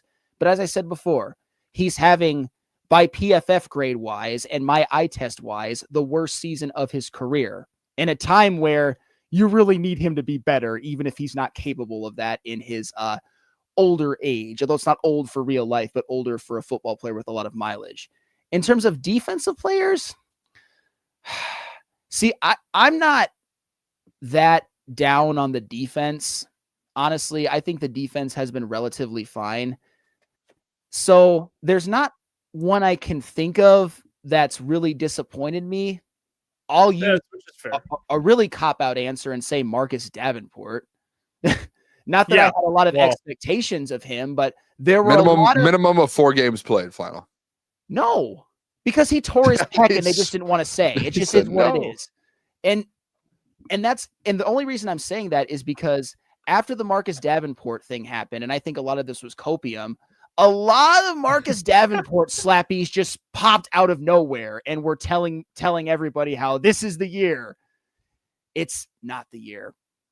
But I also think me choosing Marcus Davenport says a lot about that. I think this defense, for the most part, has been good. I mean, you go across every single unit. Like, has anyone on the D line really been disappointing?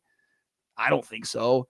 The secondary, I mean, I could say Terrion because I still question whether or not he's good, but he's been better these last couple of weeks.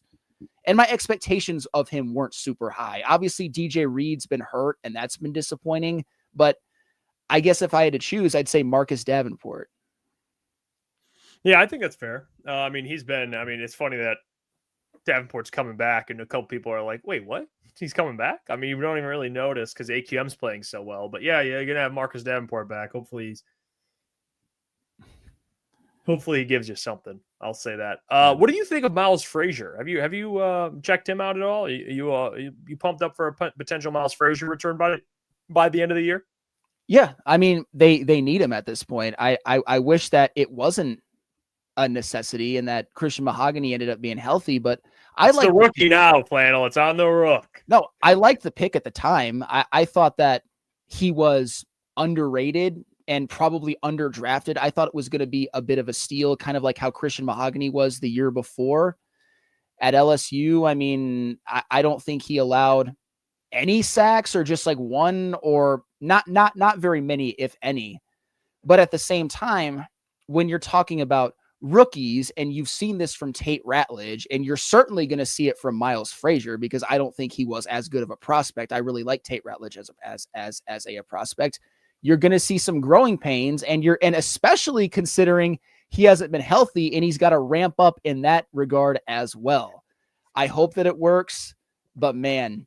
Well, you know what, Flannel, the question I honestly wanted to get your thoughts on, and it was kind of tied into that. It's the same draft class, and feels like we were talking a lot about Isaac Tesla before the year, about what he would do. Brad traded multiple thirds to go get him. And I was surprised personally, and has nothing to do with J-Mo as a player, because I do think he's a good player.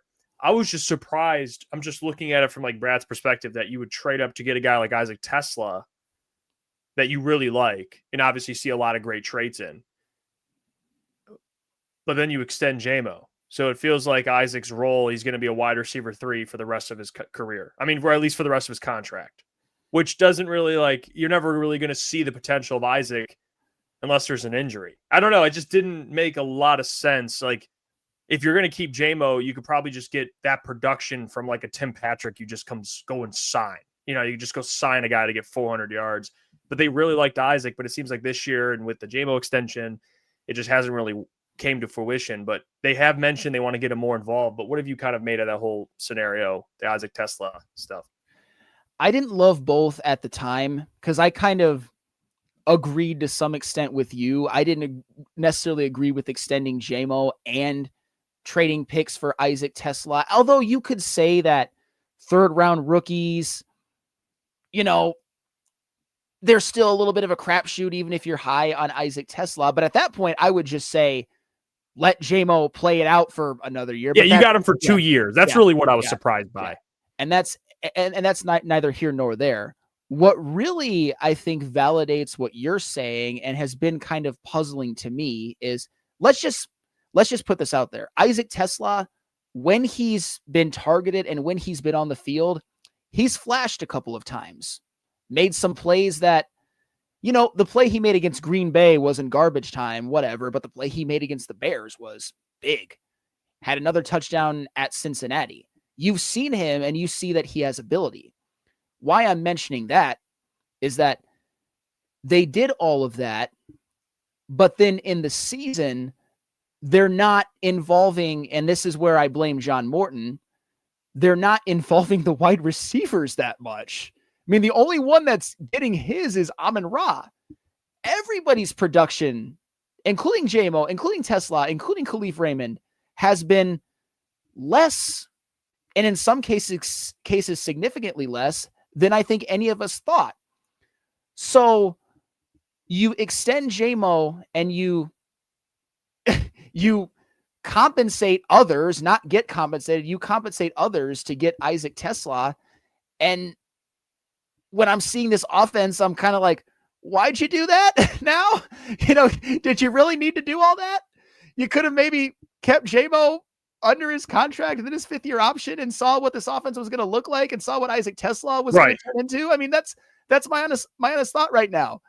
They're not using them enough. And you can say in weeks 2 through 5 that their offense was fine no matter what. You can say, you can throw it to Laporta, you can throw it to Gibbs and all of that. But I do think this offense would function better if the talented wide receivers were involved more. And we know how talented JMO is. We know that Isaac Tesla has shown ability. We've seen how valuable Khalif Raymond can be, and this Lions offense is just not involving them. When it comes to wide receivers, the only one who gets to play really is Amon-Ra and a little bit of JMO, but not as much as people were expecting.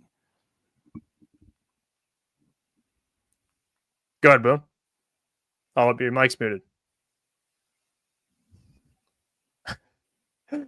Okay. Well, you know what? I'll just ask you, Flannel. A game this weekend, Commanders game. Can you hear me now? Yeah. Yes. Go ahead. Let's just talk about the Commanders game, Flannel. How do you feel about the Commanders game? Are we confident? Oh, sorry, dude. This mic's just like this cord's like gotten touchy all of a sudden, dude. It's weird. Yeah, no, absolutely. I'm confident about this Commanders game, and honestly, what is it going to tell you, Flannel? What is this? It doesn't really feel like it's not going to really learn anything. They're going to beat up the Commanders team. Yeah, like what are you looking for to even be confident coming out of it? Is there anything that you can see like, oh yeah, it gives me more confidence? I mean, we'll see if maybe this is the week they get the receivers more involved, if the offensive line looks better, which I have some doubts because Mahogany's going to be out. But in this game, you just have to beat up on a very banged up team. I mean, you look at the Commanders, man, like you almost feel a little bit bad for them, but then you remember last year's playoff game and you don't. Noah Brown's on IR, Luke McCaffrey, Austin Eckler, Jaden Daniels, the most important, is out. Krosky Merritt and Terry McLaurin are both questionable, and Terry McLaurin's only played 4 games. On the defensive side of the ball, Dorrance Armstrong's on IR, Marshawn Lattimore, Dietrich Wise Jr., Will Harris. And then you go to the questionables, Eddie Goldman, Quan Martin, Jershawn Newton, Trey Amos. They are just decimated. And they're 3-6. They don't have much to play for. And obviously the most important one is their young star quarterback, Jaden Daniels, is going to be out for a while. Honestly, the only thing that would really tell me a whole lot is if the Lions lose this game, they're not winning the division. I'll say that. But they will not lose this game. The Commanders do not have enough players right now, and they do not have enough to play for. Lions just go beat up on, I'm not going to say the JV Commanders, but at a lot of positions, the JV Commanders and keep it rolling. And I would like to see more involvement from the wide receivers and better blocking from the offensive line. And I think you're going to get all those things. The spread, the last time I checked on DraftKings, was -7.5. I think the Lions will win and cover. I'm not going to say double-digit disco because it burned me last week against the Vikings, but I think that even it was a close one though, huh, Flannel? Even going into Washington, I think that they're going to win and cover for sure. Well, I will say, Flannel, before we get you out of here, I do want to at least ask you about real quick Your thoughts on the Pistons so far? Start the Yeah. year. I mean, they're winning games. Jalen Duren's taking the next step. Asar Thompson's taking that next step. Cade's back.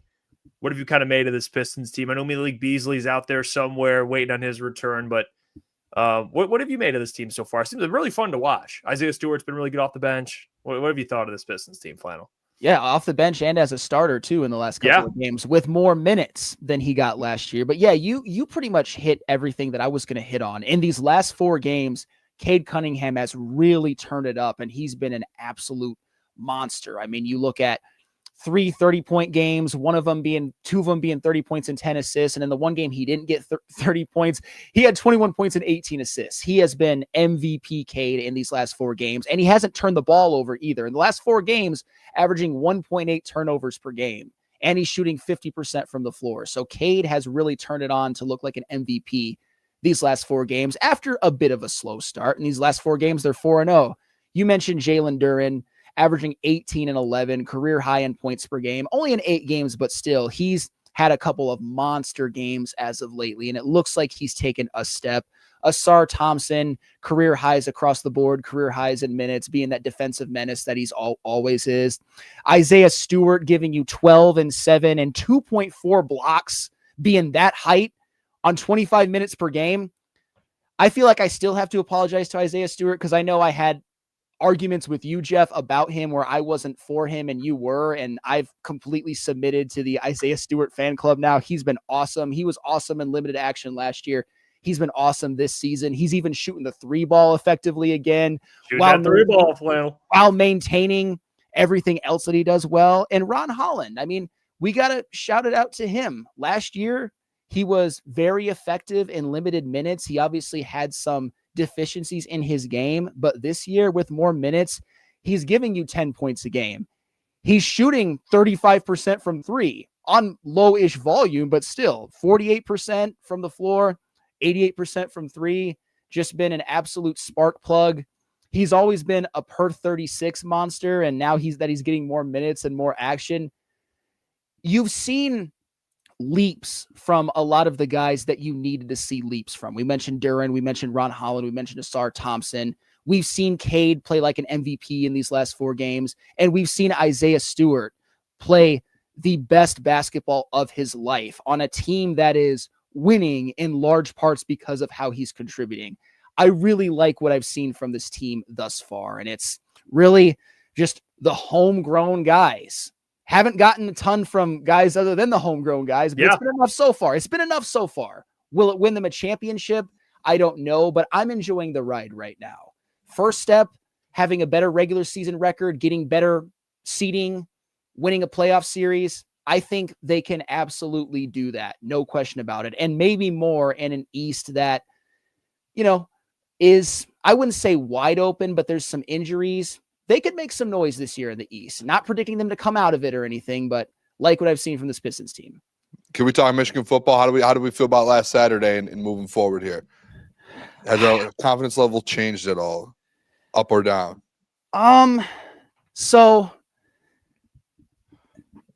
here's the thing about this Michigan team. It's a hard question to answer because I still want to keep the perspective that they're still 7-2. They still have all of their goals in front of them, but I can also acknowledge that if they continue to play like they've been playing, that there's no way in hell that they'll get to the CFP. And when I look at what's really been ailing them lately, and even throughout the whole season and in the Purdue game, let's just start with the Purdue game, and then we'll circle back a little bit to Michigan State. The Purdue game, this is where the injuries for Michigan really, really have piled up to the point where it's very alarming. I mean, Justice Haynes didn't play, and he looks like he's going to have an extended absence, more maybe the season. Jimmy Rolder, Cole Sullivan, Evan Link, Rod Moore hasn't really been a contributor on this team, and we were expecting him to be back, but he's missed 6 games, including the last Purdue game. And both Jayshawn Barham and Donovan McCulley left the game. Like, the injuries are piling up, and we've seen it even from other guys. Like, for example, Giovanni El-Hadi's missed 3, and Zeke Berry's missed 2. It's in Andrew Babalola, who was that number 10 recruit in the country, 5-star, hasn't played the whole year. So this Michigan team is very, very banged up, and it's hard to overcome that. But I also have to look at the passing game, which hasn't really developed to the point where I would like for it to be. And this is where I'll circle back to the Michigan State game as well. Because coming off of the Washington game against a good Washington team, I was very high on Bryce. I thought if you just isolate the season to after the Washington game, I liked what I saw in terms of his development. It looked like he was improving. The Washington game was the best game of his career at Michigan. 21 for 27, 230 yards, 2 touchdowns, and also was the victim of several drops. But in these past 2 games, whether it's him, the receivers, play calling, the line, I think it's all encompassing, but I think Bryce Underwood has to wear some of this as well. And also the fact that he's a true freshman, so he's going to go through some things. I expected this stretch of 4 games, which has already included MSU and Purdue, and they're going to go to Northwestern and Maryland. I thought this was a time coming off of the Washington game where Bryce Underwood in this passing game could really kind of get it going and feast on some bad defenses. That has not happened, not even close. Even though the Michigan went into East Lansing and beat Michigan State by 11, Bryce Underwood threw for 86 yards. Not good enough. In the game against Purdue, Bryce Underwood threw for 145. And the biggest reason why the game was as close as it was is because of Bryce Underwood's 2 red zone turnovers. And I don't think the receivers do him a ton of favors. I think the offensive line which has been banged up a lot, doesn't always do him some favors, but he makes rookie mistakes. He does some good things also, but he makes rookie mistakes. He misses throws. He misses reads. He's been a big reason why Michigan hasn't been impressive in these last couple of games. And we're going to need more from him in these next 2. And we're certainly going to need more from him. Michigan's certainly going to need more from him if they want any chance of beating Ohio State at home. And then after that, maybe doing some damage in the college football playoff. I don't see it to this point. I still think it's a really tough thing to ask a true freshman to be put in this situation, even one with all the ability in the world like Bryce Underwood. And unfortunately, in these last couple of games, after showing us a lot of good things, he's looked like a true freshman with some issues still. But do I believe in Bryce Underwood long-term? Abso-fucking-lutely. Am I one of those Michigan fans that's off the Underwood train? Absolutely not. It's just he's got to be better moving forward in order for Michigan to have a successful season. And to me, a successful season is college football playoff. And unfortunately, because they already have 2 losses, if they lose one more, they won't get in. And I don't love their chances against Ohio State as of now. You never know. We thought the same thing last year. 1,000%. Ryan Day has, and it's at home. Ryan Day has some major Michigan demons, and those are real, by the way. I didn't necessarily know if they were real until last year. They're real, but man, Bryce has got to be better. Really, the run game is solid, I think, even with a Jordan Marshall. But I think Bryce Underwood being better is the key to Michigan actually achieving their goals. And if he's not, they won't. Love it. Yeah, hasn't been good enough in the last couple of weeks. No chance. Great stuff, Flannel. We appreciate the audio, man. Good to talk to you once again. You look good, Flannel. You crush every single time, my friend. You always do.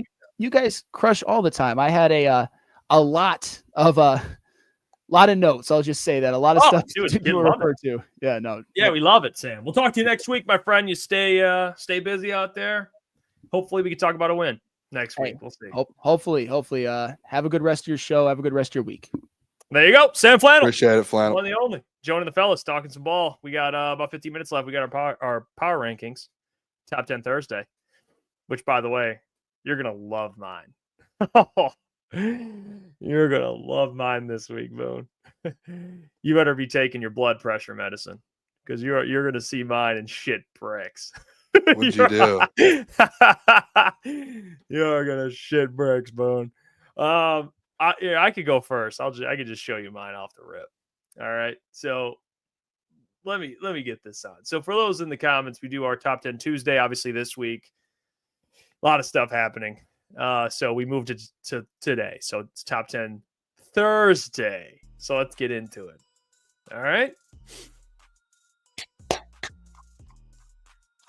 Where those Chiefs be ranked today on That's the bit for today. Where are those Chiefs going to be ranked? Yeah, Jeff ranking list. They were 6. They have fell to 7. They have fell to 7. Because I know. It's crushing. Terrible. This is my top 10 list. All right. I'll start it. The Broncos, by the way, that's why they're at 10. They're 7-2. Bo Nix. His stats don't tell the full story of how Bo Nix. Hold on. We gotta shut the music off. I can't hear you. Your mic's like going in and out. Okay. I think it's because of the music. That happens to you sometimes. I don't know why. So Bo Nix has not been as good as the stats may indicate. All right. 17 touchdowns, 6 interceptions. You think, he's not having a bad season. He's actually not been very good. And that Broncos defense has been doing a lot of the carrying this year for the Broncos. Still finding ways to win. They came back against the Giants. They've seemed a way to come back against some teams they go down to, and they figure it out. I think they did the same thing, I believe, to the Eagles, if I'm not mistaken. So they've come back on a couple teams. I think they're still on the top 10. I just wouldn't put them higher on there. I have the Patriots above them. I like how the Patriots are coached. And I love how they're coached. I love Drake May. So Drake May is obviously a better quarterback than Bo Nix, and Mike Vrabel's been doing a really good job given the talent he has, and they're taking care of business. So, they're way better than I even anticipated the Patriots to be. I thought they'd be around 500, and they're better than that. I had the Lions at 8. Loss to the Vikings this week, a team that's probably not even in my top 15. Probably now after the win against the Lions, but before they were not, and the Lions lost. So that dropped significantly on my list. That was a bad loss, a really bad loss. And I think the injury to Christian Mahagi, not that I factor in injuries, but I'm curious how that affects them this week. All right. I just want to see how that affects them. I'm very curious with Yodi in there, whatever happens, what goes on, John Morton, the whole shebang. I just want to see the Lions over the next couple of games. And we'll find out a lot about them as they face the Eagles. They'll face the Rams eventually. They'll get the Packers once again. But yeah, the Packers lost to the Panthers. So they are not on my top 10 list. And I know you could say the same about the Lions, but the Packers, they have some iffy games already. They have not looked great. I'll say it over the last couple of games. They beat the Steelers. Good win. But I don't know. I think the Packers are still fraud. So they just missed my top 10 list. Deal with it. Number 7, the Chiefs. All right. And I know, listen, I had the Chiefs at 6 for the last couple of weeks. I brought up some points on how me and Booner disagree with the Chiefs. And my big point with the Chiefs is they haven't beaten anyone with a winning record besides the Lions. And I thought this week was a good opportunity for them to go out there and, show like, hey, we're the Chiefs. And I know they always lose to the Bills in the regular season, but I don't quite frankly really care. They lost to the Bills. Pat Mahomes did not look great. They missed Pacheco. He's out for the next couple of weeks. And you could see that in the game. Kareem Hunt just doesn't look like old Kareem Hunt. He just doesn't. And you could see that when you watch that's why they wanted Breece Hall so bad. I mean, they're close to 5. They're back close to 500 again. They lose to the Bills, which then now they still only have one win against a winning record team. So I'm dropping them to 7. It's hard because you had 2 teams on here with bye weeks. For me, one of them being the Eagles and the other one being the Bucks. So I didn't really know what to do with them. The Bucks were top 5 on my list, so I don't want to punish them too much for having a bye week. But I thought the Colts dropped and the Seahawks, they rose. So I had to move the Bucks back because the Seahawks are now in the top 5. So I still have the Bucks over the Bucks over the Chiefs. And at number 5, the Colts, they lost. Daniel Jones had a couple interceptions, but I still like the Colts. They traded for Sauce Gardner. Again, not that factors into this ranking list. For me personally, just how the team's playing, I think they'll be fine long term. I'm excited to watch the Colts over the next rest of the season here. Number 4, the Seahawks. Sam Darnold looks really good. Seahawks just keep finding ways to win. They look like a very dangerous team, just depending on what Sam Darnold you're getting. Number 3, the Eagles. Again, they had a bye week. Not going to punish. I didn't really know what to do with them here. I think the Eagles are going to be overall fine. I don't know if they'll win the Super Bowl again, but I think they're going to figure out some of these issues. Coming off a bye week, it'll be important to kind of see where they're at as the season goes. And I have the Bills. They rose. They beat the Chiefs, which is fine, and a good win. All right? It's a good win against a top 10 team on my list. But the only question, I still have some questions with the Bills overall. I mean, they're too low. They have back-to-back losses to the Falcons and the Patriots. Patriots are obviously a good team. They're on my top 10 list. But they've shown some weird performances. Just they've looked bad in some games and won, and then they dominate like the Panthers. So I don't really know I don't know what to expect out of this Bills team. I still got to see. It was a good win, but I'm not completely sold on the Bills yet to be the number 1 team. I have the team that's been consistent over the last couple of weeks. It's the Rams. They've blown out every team they've faced. And I know you could say, well, Jeff, you said that about the Chiefs, and you said they're beating teams they're supposed to beat. Well, they blew out a team with a winning record. They blew out the Jags 2 weeks ago. They beat them 35-7, and the Jags have a winning record, and they blew them out. Same. And they took care of the Saints, which I don't really give a shit about. It's the Saints, but they still won, and they keep winning. And their only 2 losses are to the Eagles and the 49ers, 2 teams that have winning records. So, they have better losses than the Bills. I'll tell you that. That's literally it's the argument you used against the Chiefs last week. I'll let it slide. Their only 2 losses are to. Yeah, I mean the only top teams. team the only team they played in your top 10 they lost to, and they haven't played another team in your top 10. But I'm gonna let it slide. You used that argument against the Chiefs last week, and then you just moved the Rams up to number 1. And your argument is they take care of wins they're supposed to. No, I didn't say that. I said they beat like the Lions. They beat the Jags, but the Chiefs dominated the Detroit Lions by 2 touchdowns. And they and also by the way, the Rams beat the Colts. By the way, I don't know if you knew that they beat the Colts. Yeah, but that was a little fugazi because they should have lost on the last play of the game. Okay, but bro, we can't. Are we doing this? I disagree. I just think the Rams are good, but they're not number 1 in the NFL. Well, they are, and they beat the Colts. They beat the Colts. That's another winning record team, by the way. And if you want to play the whole this play, the Eagles won on a blocked punt or a blocked kick that was returned for a touchdown. Yeah, I'm not arguing the Eagles. No, but I'm saying the Rams could be even better than they are with the record. So if we want to play the play here, play there, the Rams, I think, are the best team in the league. I think they've shown it, and that's where I have them. So it's my top 10 list. You can disagree with the Rams at number 1. I think the Rams are dangerous. Legit. Very dangerous. Now you can tell me why the Rams aren't number 1. Go ahead, Bill. Tell me why. I'll just go through my list. I have the Broncos at number 10. They don't look like the 10th best team in the NFL tonight. I wish I knew how they were playing in the first half today. I would have taken them out. I think we have pretty similar here, honestly, outside of our top 5. I have the Patriots at 9. I could have moved the Patriots up more. They just haven't played. I'll be consistent with that. If you haven't really played many people, but they've won 5 or 6 straight now. Like they keep winning, so they're gonna have to move up at some point here. The Bucks bye week, didn't really get to see them. They are beat up. If they're healthy, they're a top 5 team though. I did move the Lions down for that loss versus the Vikings. I had them at technically had them at 1. I moved them to number 2 and the Chiefs at 1.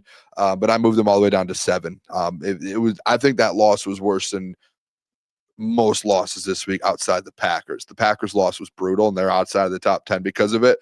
But I think the Lions was right there, or second in line there with their loss. Eagles, not the Eagles. I apologize. The Colts. The Colts are still 7-2 even after losing to the Steelers. The Steelers just played their best football game probably in the last 6 years. Like defensively, they looked incredible. And they're not in the top 10, but the Steelers team is a little dangerous, so I give them respect. I think the Colts at 3, moved them down. The Chiefs, I had them as my number 1 team last week.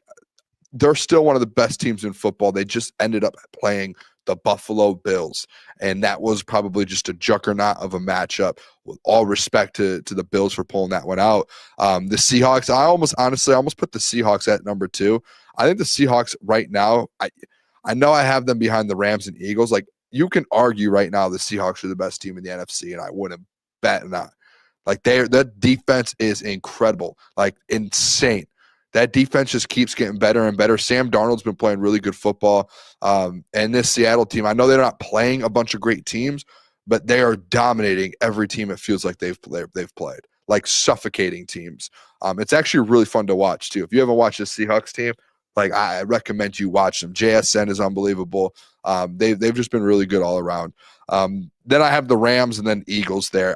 Jeff, I think you can interchange them. I think the Eagles need to get just a little credit. Just like they have guys that have been down on and off, Nolan Smith out, just like a bunch of injuries, but they just keep getting it done. And you know me, I haven't really been like the biggest Eagles supporter. I've been saying like there's issues going on, which I believe. The fact they just keep finding ways to win, and they just like what's their record right now? Like 6-2, 6-2, I believe. No, yeah, and then they put. Yeah, 6-2. Like they've only lost 2 games. I know the 2 games Broncos Giants, but they just find ways to win, man. They really do. And they actually have a big game this week on Monday night in Green Bay. That's going to tell a lot here in the division or in the conference. The Eagles Green Bay game on Monday night. And then the Bills. I think that was the best win of the week. That was, in my opinion, that was a statement win for the Bills. And I know I actually saw something that was like Josh Allen versus Patrick Mahomes in the regular season. Josh Allen always wins, but in the playoffs it's Mahomes. That felt like a statement win for the Bills. They needed to go out there and win that game to show. I felt like people were questioning them. They lost to the Patriots, the Falcons, and then they just blew out the Panthers last week, and they blew out the Panthers. But then this week it was like, hey, we got to prove to the NFL that we're contenders. And they went out there and they did it. I thought the Chiefs were the best team in football, and I'll give credit where credit's due. Bills went out there and handled business, man. And they actually looked good doing it. They did. Josh Allen looked good. That offense looked good. Defense. Maxwell Harrison showing up. I think that was his first career interception after having a big injury. It felt like in training camp and bouncing back from that. So right now, just Bills. I think they're the best team in football until that was the biggest win last week, and I had them at number 3 or 4 going into that. So. Yeah, I mean, I think those are the top 3 teams in the league. I think that's how it has to be. Even if you disagree with the Rams, I think those are the 3 teams you look at right now, probably as the best teams. So I think that's fair. I think I don't even know what to do with the Lions if they win this week, because I don't even know. It depends, I guess, what happens with the other probably teams, just keep them around the same spot until they play the Eagles, and then you're able to get a better feel for of what it is. Yeah. I want to. There's so many games on the schedule that I can't wait to see. The Eagles, the Rams, the Packers. I want to see them against the Rams again. The Eagles. Rams and Eagles are the 2 teams I'm excited to see them against. I think those 2 teams are good measuring sticks for the Lions. And right now, the 2 best teams in the NFC, as of right now. But that's what you want to see with this Lions team, man. Can you beat those teams? Yeah. All right. Next week's the test. Yeah. That's the test. And you're on the road. Yeah, you ain't lying. Tomorrow, by the way, we'll have a Commanders beat writer on. He was on before the playoff games. Hopefully he's not bad juju and brings bad luck. But he'll be joining us tomorrow, 8:30. I believe he's joining the show. He'll preview the Commanders game. I think we're getting Caleb back for Pick'em. Pick'em's back in live again, so we'll have Pick'em. It'll be a good show tomorrow. Good Friday show. Good Friday vibes going into the weekend here. And then we'll be live Sunday for our Sunday programming, which as of right now, we either going to be at DraftKings. I have to get the confirmation on that, but you guys know how this works. Until tomorrow, 8 p.m., we will catch you all. Peace.